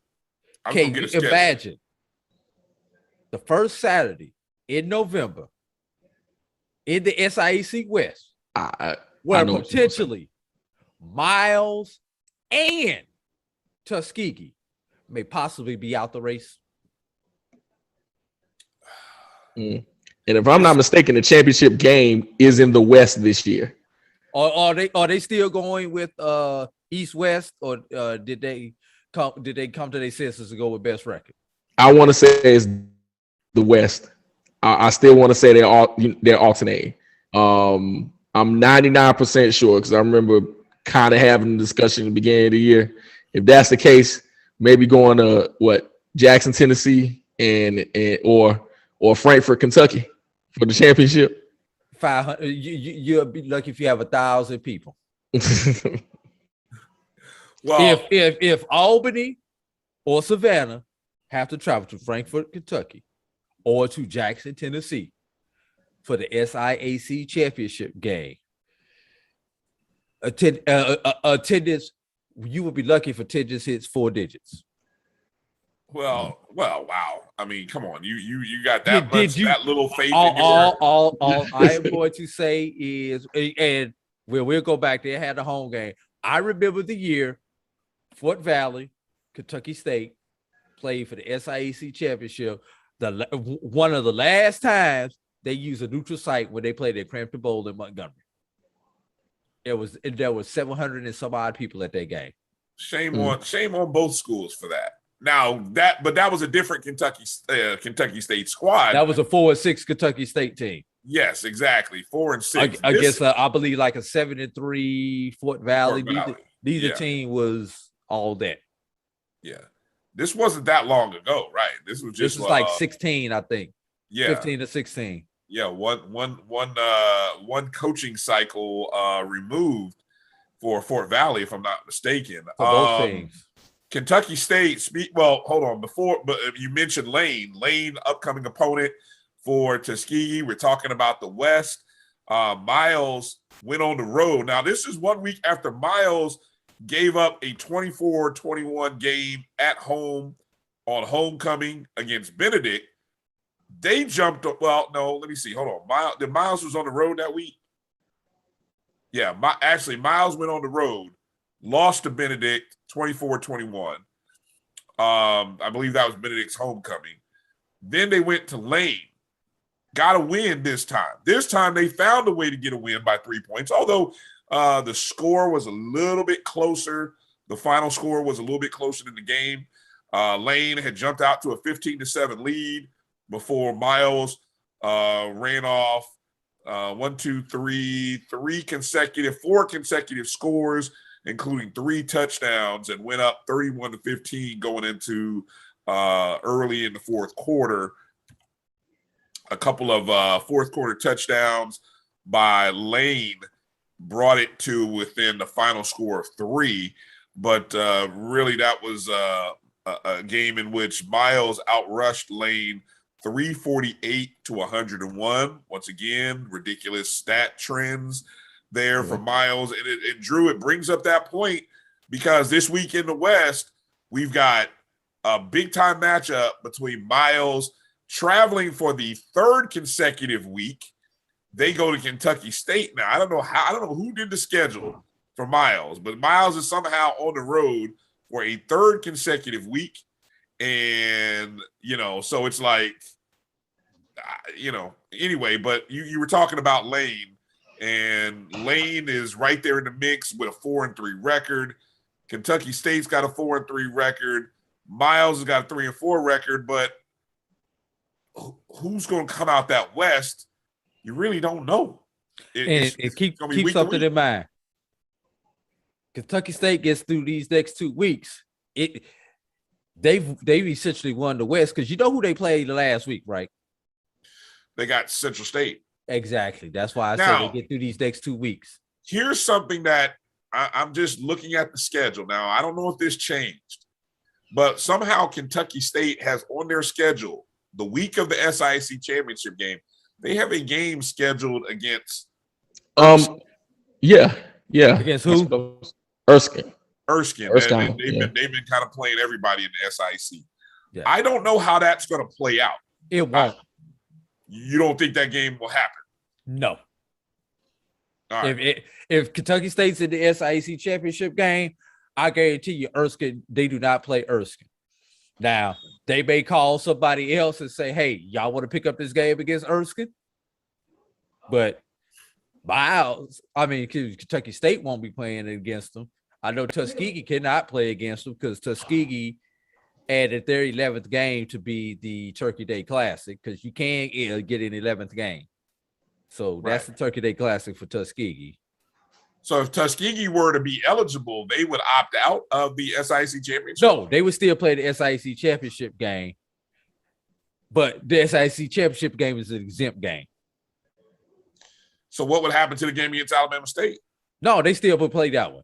The SIC championship game would be exempt if Tuskegee gets today. It does not count against your 11. I guess I'm asking, would they play the game? Yes. They would be SIC champions going into the potentially SIC champions going into the Turkey Day. They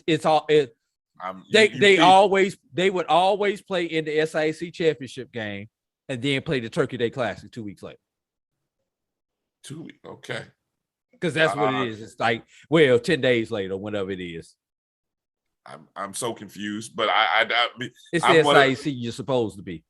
You said it right there. Wow.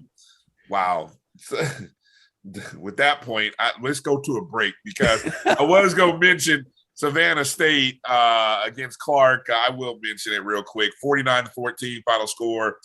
2 different periods for Savannah State. They jumped out to a 21-0 lead, let Clark get 14 points, get close, and then all of a sudden Savannah State, I said, let's wake up and let's play ball here in the fourth quarter. Another stat trend, fellas. Savannah State out-rushing Clark 279-23. I feel like I should gather all these ridiculous up and see who got out-gained or out-rushed worse, because the numbers are ridiculous right now. The stat you need to look at when it comes to Savannah State, how they're getting outscored in the third quarter. Well, Clark outscored them 7-0 in the third quarter. Exactly. Yeah. Don't let this happen.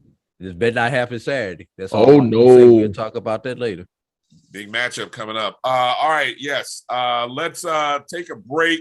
We come back. We'll put a bow on the Under D-1, talk about the polls, and give a quick look ahead to the top games in week number 8.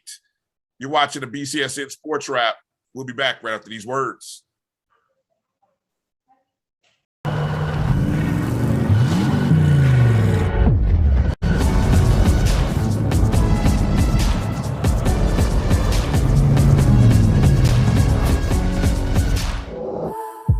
It's never too early to plant the seed, to share the tradition, and instill a sense of pride in your HBCU with your little ones. HBCU Pride and Joy Children's Boutique helps you share your school spirit with a wide selection of adorable kids apparel and accessories officially licensed from your favorite HBCU. Visit hbcupridejoy.com and follow us on all social media at HBCU Pride Joy on Facebook and Twitter. Maureen is saving big holiday shopping at Amazon, so now she's free to become Maureen the Merrier. Food is her love language, and she really loves her grandson, like really loves. Welcome back to the BCSN Sports Wrap. Bryan, AD, Jamie. Fellas, let's pick it up here again. We're here for a good time, not a long time, so let's kind of we're getting into that final fourth quarter here. 4 fingers up. Let's bring it home. Let's bring it home. Over in the CIAA, I thought the biggest thing we had Shawan losing again, 2 weeks in a row.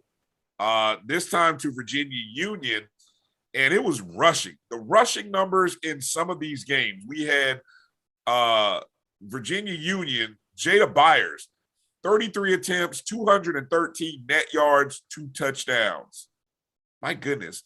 Shawan even had a 100-yard kick return. I almost made my man special teams player of the week, and I realized, we're not doing Shawan in our HBCU. Not a black college thing. Yeah,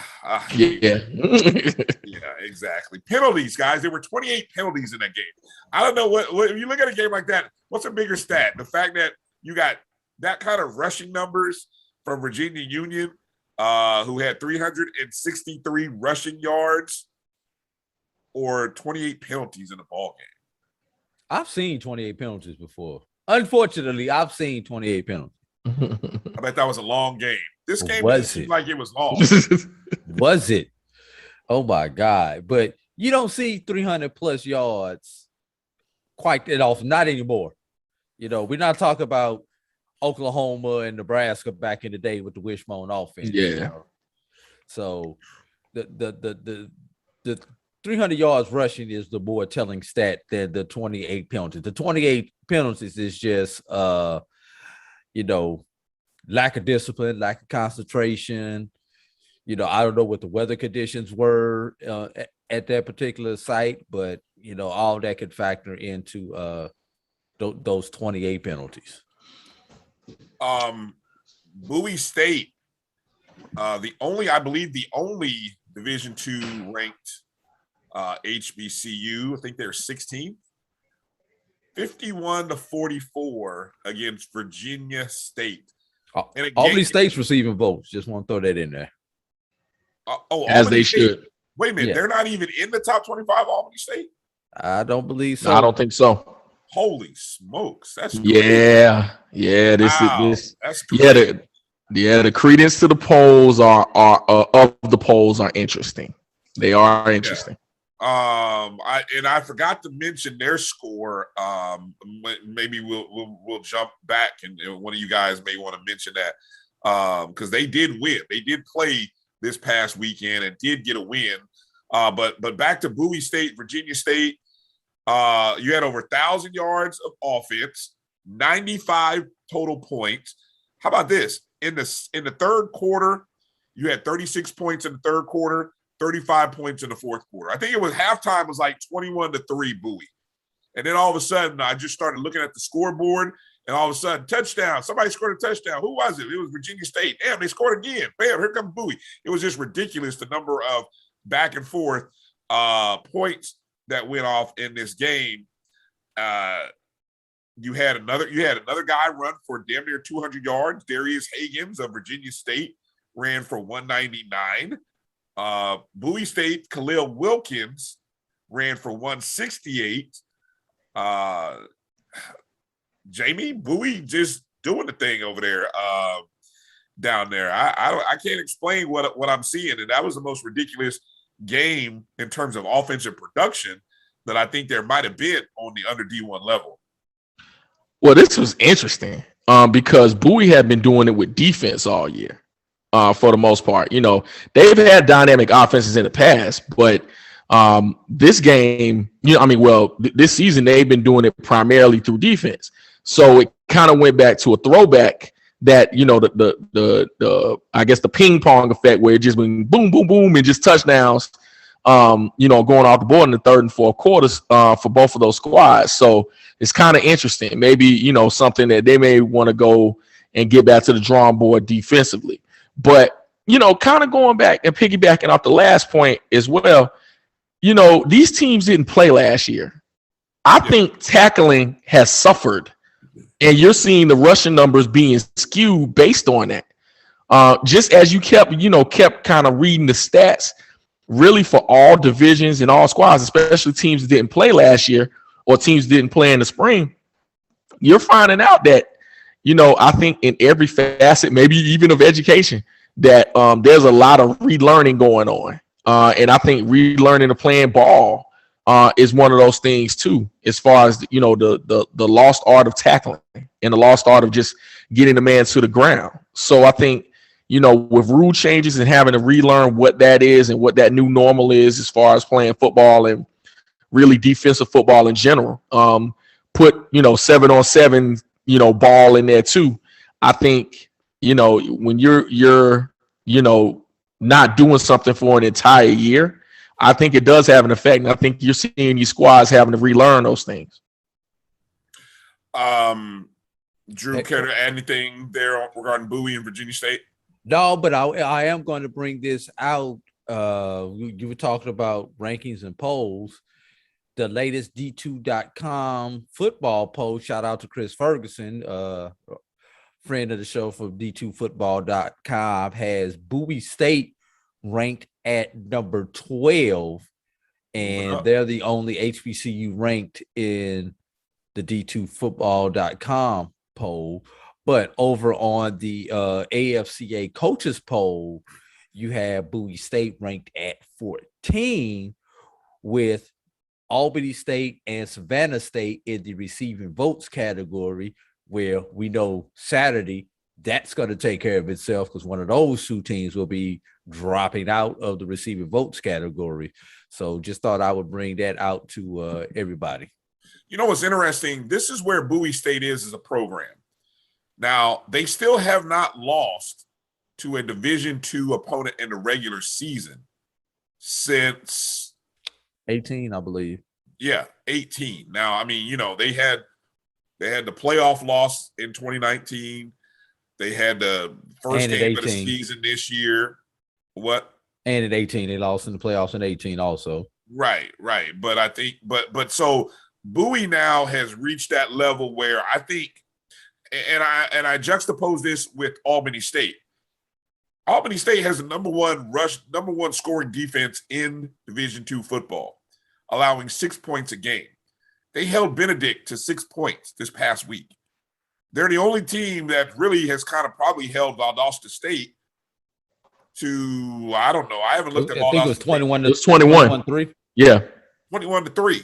So when you go and look at what Albany State is doing right now, and for them to not even be in the top 25 is shameful. But it also speaks to the credibility that Bowie State has built up over these last 2-3 seasons. The fact that they're moving up in the polls. And I mean, look, they had to struggle a little bit with Virginia State. I mean, no lie, that game was tied up at 44, and Bowie State won that ball game in the fourth quarter. And so I just find that interesting. It's just something to kind of keep an eye on. A victory against Savannah State will give Albany State some credibility. Unfortunately, no one else in the SIAC will give Albany State that credibility. They're going to have to rely on that win against Mississippi College earlier this season and that competitive game that they played against Valdosta. And I can't remember who their other non-conference opponent was. Shorter. I was about to say Shorter. Yeah, they opened with 2 wins against Mississippi College and Shorter. And so they're going to have to rely on that non-conference schedule to get them a decent ranking in the Division II polls. And let's be real, if Albany State wins out, Albany State will be in. Bowie wins out, Bowie will be in. Savannah State wins out, not 100% sure Savannah State gets in. Really? Why? Well, number one, that butt whipping they took by Valdosta State. Let's put that one on there.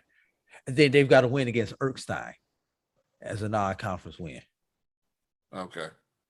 So what does that do to your strength of schedule? They've also got to win against Livingstone. So I mean, that's not. I mean, what does that do your strength of schedule?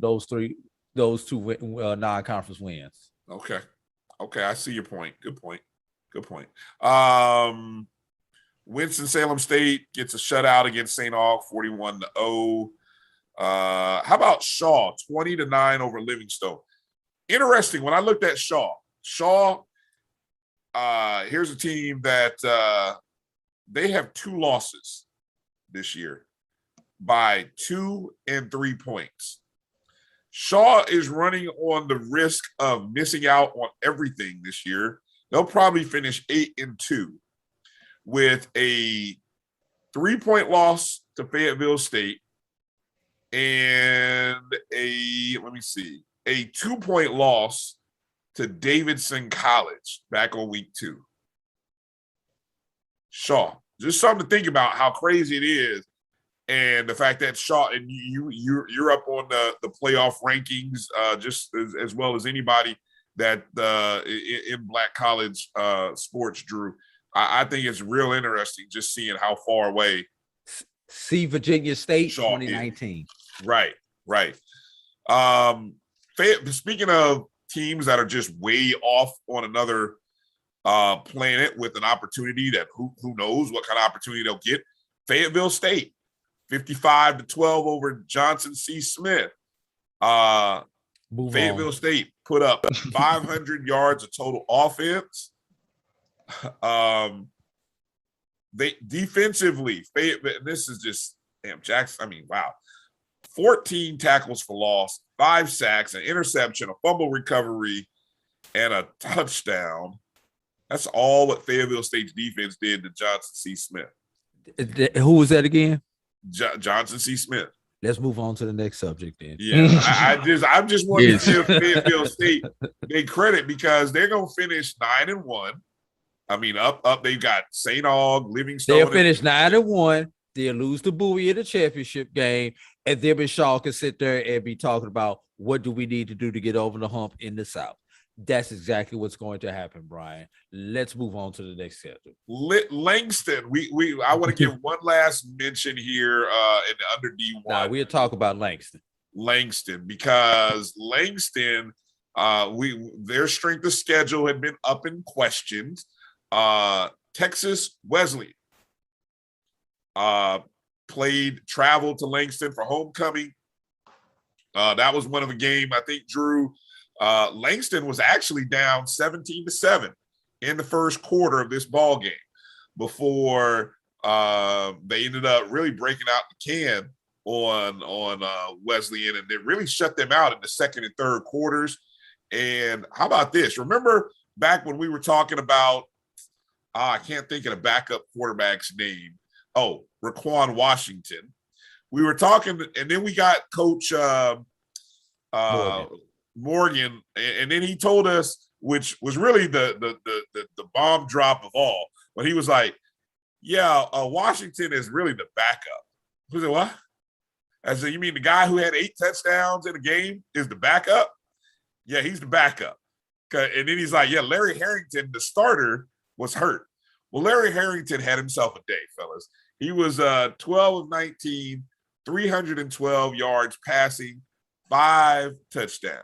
5 touchdowns in the ball game. And then he ran for 56 net yards on 13 attempts as well. So, man, Coach Morgan continues to find them. And Larry Harrington is, he just put himself in the running, didn't he, for under D1 Player of the Week. But Langston now 6-0. And I believe they're even ranked now in the NAIA at 22, I believe, Drew. All right. Quentin Morgan, probably the best, brightest coach under the age of 40 in HBCU football, number one. Number two, Langston might start earning some respect as they start playing the upper half of the NAIA as far as strength of schedule. Now with those other teams in the Sooner Athletic Conference. But let's be real. Langston wants to get to the NAIA playoff. They're going to have to win out. No. And this week, I believe they have Ottawa. Is that correct? This is the test.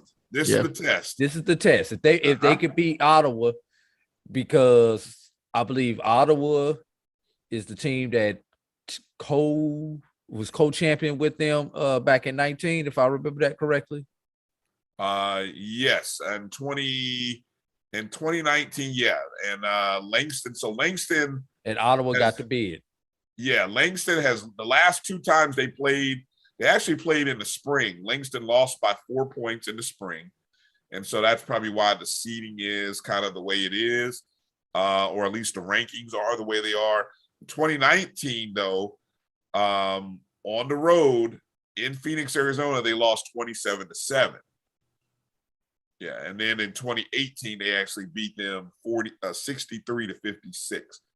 So, right now, Ottawa University of Arizona definitely has the advantage. So that's one of our key spotlight games for the upcoming week. Langston versus Ottawa. You've also got in the under D1 level, of course, we mentioned we got Savannah State, Albany State. That game is being played where? Albany. Yes, it is at Albany.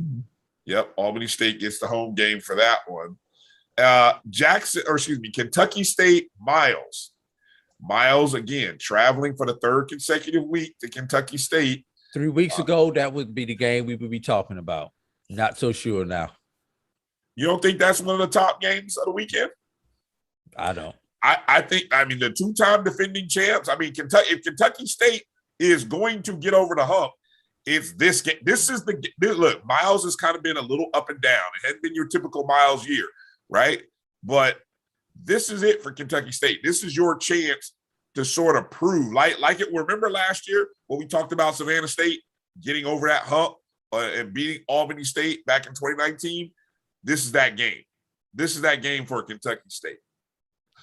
Hey, Brian, This is how mediocre this is.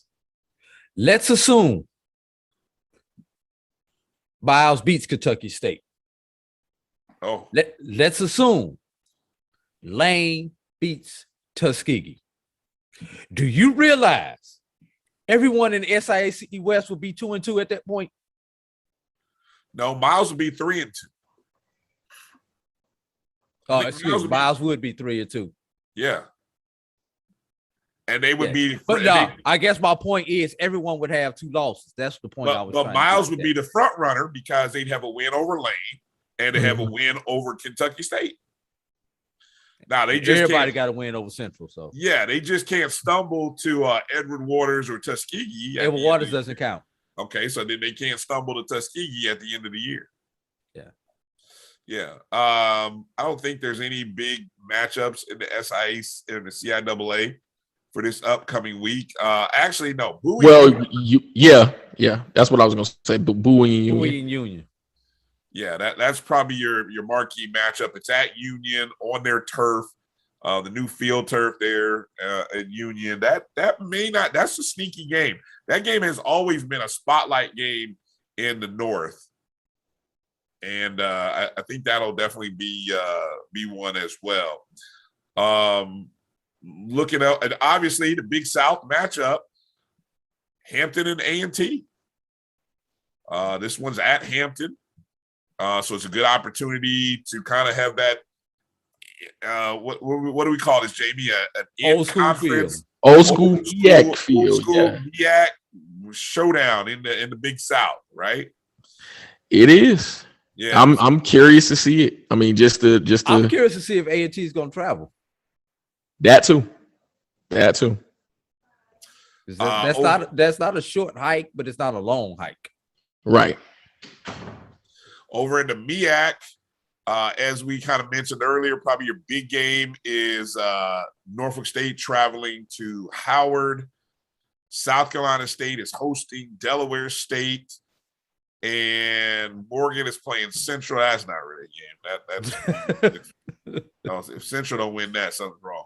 But anyway, the MEAC kind of gets into their schedule as the next 3 weeks are strictly MEAC versus MEAC. So, I mean, it looks like it's all going to shape up if it goes to script, where you may have that Norfolk State, South Carolina State matchup at the end of the year. But those two teams can't trip over themselves down the stretch.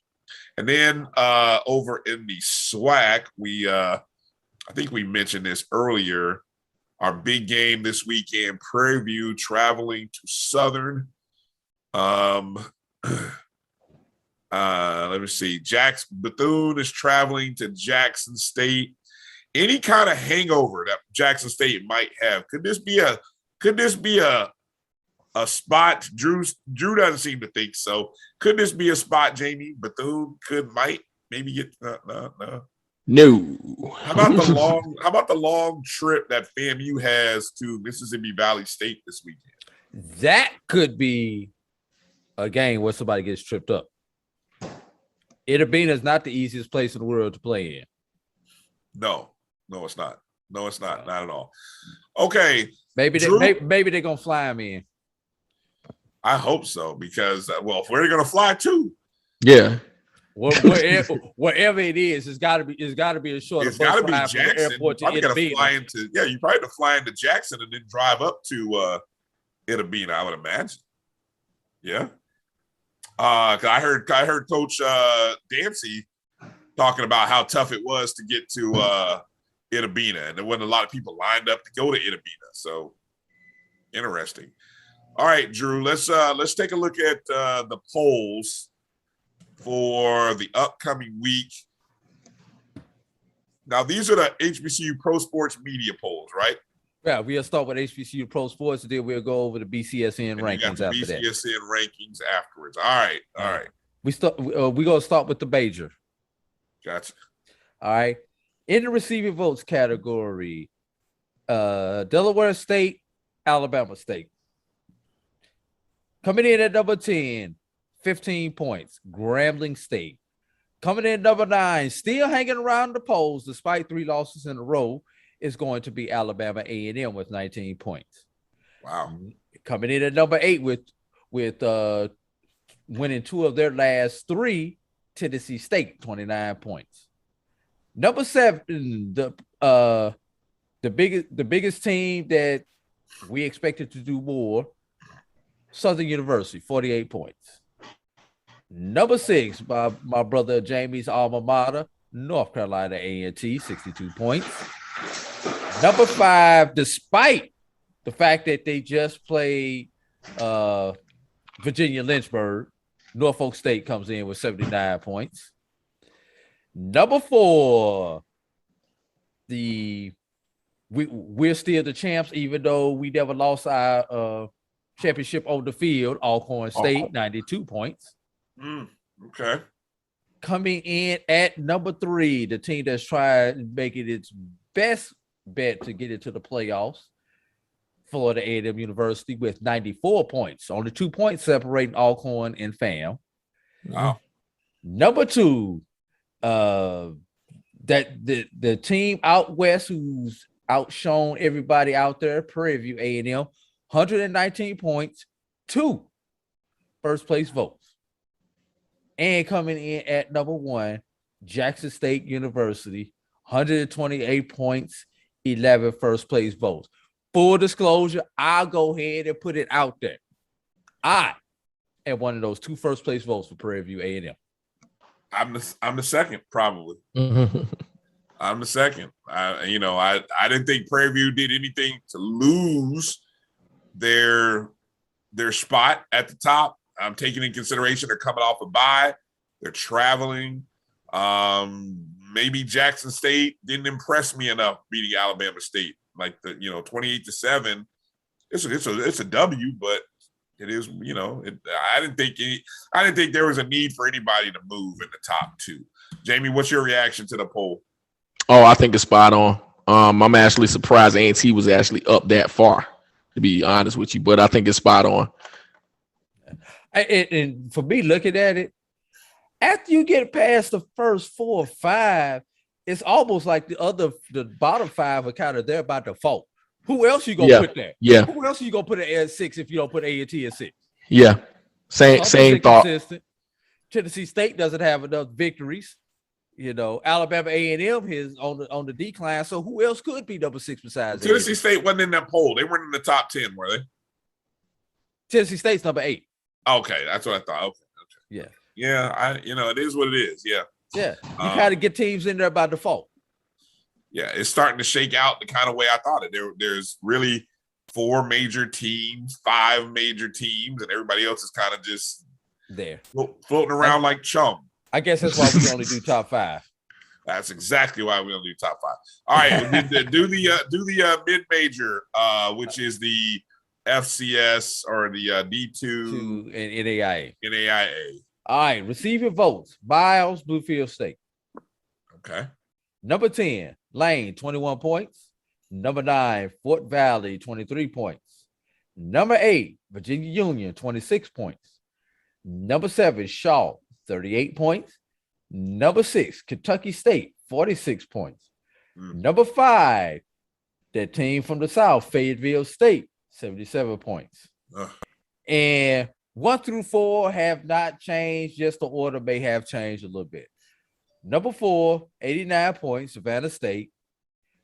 Number 3, the team out west that everybody forgets about, 100 points, Langston University, 4 first place votes. Okay. Now, I need y'all to pay attention as I read number 2 and number 1. So wait a minute. So number 3 was Langston with 4 first place votes at 100 points total. Okay, go ahead. Right, which basically means that they got a couple lower votes, not 1, 2, 3. That's that NAIA bias haters. Exactly, right, that's what it was. Yeah. All right, pay attention. Coming in at number 2 with 106 points and 2 first place votes, Bowie State. Coming in at number 1 with 106 points and 6 first place votes. It's Albany State. Wow. So it's that close. They were tied. They were tied. Albany State gets the tiebreaker based on the number of first place votes. Oh, and 6 points right behind them is Langston. With 2 first place. With 4 first place votes. So they actually have more first place votes than the second team. Bowie State was number 2 on everybody's ranking, except for the 2 people who voted them number 1. All right. That's dominant. Jamie, any thoughts? Nah, I like it. That's crystal. I think we'll know more after this weekend. Yeah. All right. And of course, number 1 plays number 4. So we know we're going to have a new team in the top 5 potentially after this week. Unless 4 wins. Right. I said potentially. Right. I got you. That's what potentially means. I got you. I follow you. All right. You want me to? I found the top 5 for the BCSN. You want me to do it? Yeah, you can do it, or I can read it because I'm looking at it right myself. You go. Here we go. The drum roll. This is the BCSN top 5. I think this is like week number 3 or 4, something like that. Right. Something like that. Again, this is a ranking. I feel like I was doing this disclaimer, Jamie. These are rankings. This is not our third. This is the third poll. Third ranking. Third or fourth, whatever. These are rankings, not a poll based on data points, statistics, algorithms, all the stuff that people want to complain about when it doesn't work out the way they want it to work out. All right, so no bias from anybody. This is just what the numbers say. The numbers say what, Drew? In the hunt category for the major, Southern and Tennessee State. Coming in at number 5 with the 4-2 record. 463 points, Norfolk State. Coming in at number 4, 468 points, Florida A&M University. Number 3, 547 points, Alcorn State. Number 2, 5-1 record, 655 points, Jackson State. And coming in at number 1, 706 points, Prairie View A&M. Any reaction to our top 5, Jamie? No beef. I know the strength of schedule. Basically, by default, I think Prairie View has a stronger one. Yes, and that a lot of that comes down to the fact that Jackson State played a Division II team. Mm-hmm. Even though it was a strong Division II team, it was still a Division II team. Versus Prairie View, who's played, in addition to the FCS, FBS team, they played all FCS. So that's the big difference between those two schedules. And as it relates to strength of schedule, Alabama State has the toughest strength of schedule through the season thus far, and Alcorn State has the easiest strength of schedule, or lowest strength of schedule. So just want to point that out. All right, Drew, what you got? Yeah. All right, mid-major. Under D-1. Under D-1, excuse me. I get confused. That's all right. That's the language between these two organizations. All right.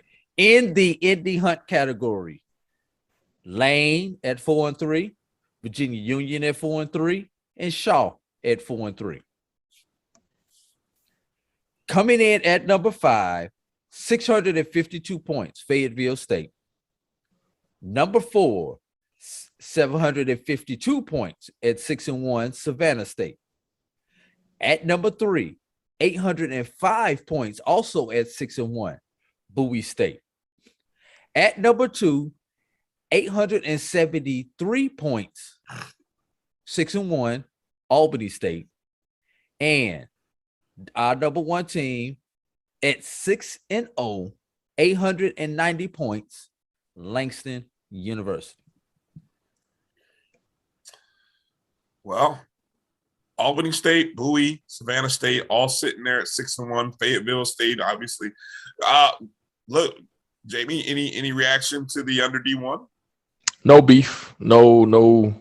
You know, it's a lot going on, but nothing that's earth shattering. 3 weeks left in the Division Twos and the NAIA schedule. 3 weeks. Wow. Now let me throw this out. You talked about the strength of schedule, Brian. Of course, Lincoln of Missouri has the toughest schedule on the Division II level for HBCUs. But coming in at number 4 is Albany State. Wow. Strength of schedule. So they have the number 4 strength of schedule, and they're number 2 in our poll ranking. Go ahead. Wins and losses matter, huh? Wins and losses matter. And going down with the I'm just gonna go through the bottom 5 for you. Started with the easiest schedule is Langston thus far, Bluefield State, Elizabeth City, Fort Valley, and Lane. Yeah, those are the 5. Those are the 5 at the bottom. Well, that's why I love seeing how this plays out over the next 3 weeks. It'll be interesting to see how this breaks down. Yeah. All right, guys, we've been here for longer than we thought, so it's time to you act like you surprised. I am because I've been keeping track of time, which don't let me do that too often. All right, so that's gonna do it for this episode. Jamie, we appreciate you coming in and joining us. Make sure if you're watching, make sure to go ahead and hit the like, give us a nice little thumbs up. Share the show with a couple people, let some friends, family, whoever else, let them know what we're doing out here, and then make sure you're following and subscribing wherever you're watching or listening to us. We appreciate you. Let that be known. We really appreciate you supporting all of our shows and everything that we do here on the Black College Sports Network. Any final words, Jamie, before we go? I'm just looking forward to this weekend and kind of, shaping what the playoff pictures and championship games will look like. All right, Drew, any words, final thoughts? Happy homecoming to you. All right, that's going to do it. I'm Brian Fulford for Jamie Walker and AD Drew. Thanks for watching the Sports Wrap. You guys be good. Enjoy the rest of the week. We'll talk to you a little bit later as we dig a little deeper and get ready for week number 8 of the HBCU football schedule. Peace out. I holla. You see, Head & Shoulders has scalp shield technology, protects against flakes even between washes. It's never not working. Kind of like us. We're never not working. Number 15? That's my rub. Ooh, nice. Never not working. Never, ever, never, ever not working. Welcome, everybody, to Juneau, Alaska. I don't like this one. Me neither. Let's get out of here. Dandruff protection that's never not working. Head & Shoulders Scalp Shield technology. Since 2002, Empowerment Resources, Inc., a nonprofit organization, has empowered more than 1,500 youth and adults in Duval and surrounding counties through its programs Journey into Womanhood, Girls Mentoring, Life Skills for Teens, and parenting education coaching. To get involved with programs, volunteer, or donate, visit www.empowermentresourcesinc.org. Follow us on social media, facebook.com/empowerment.resources and instagram.com/empowermentJAX.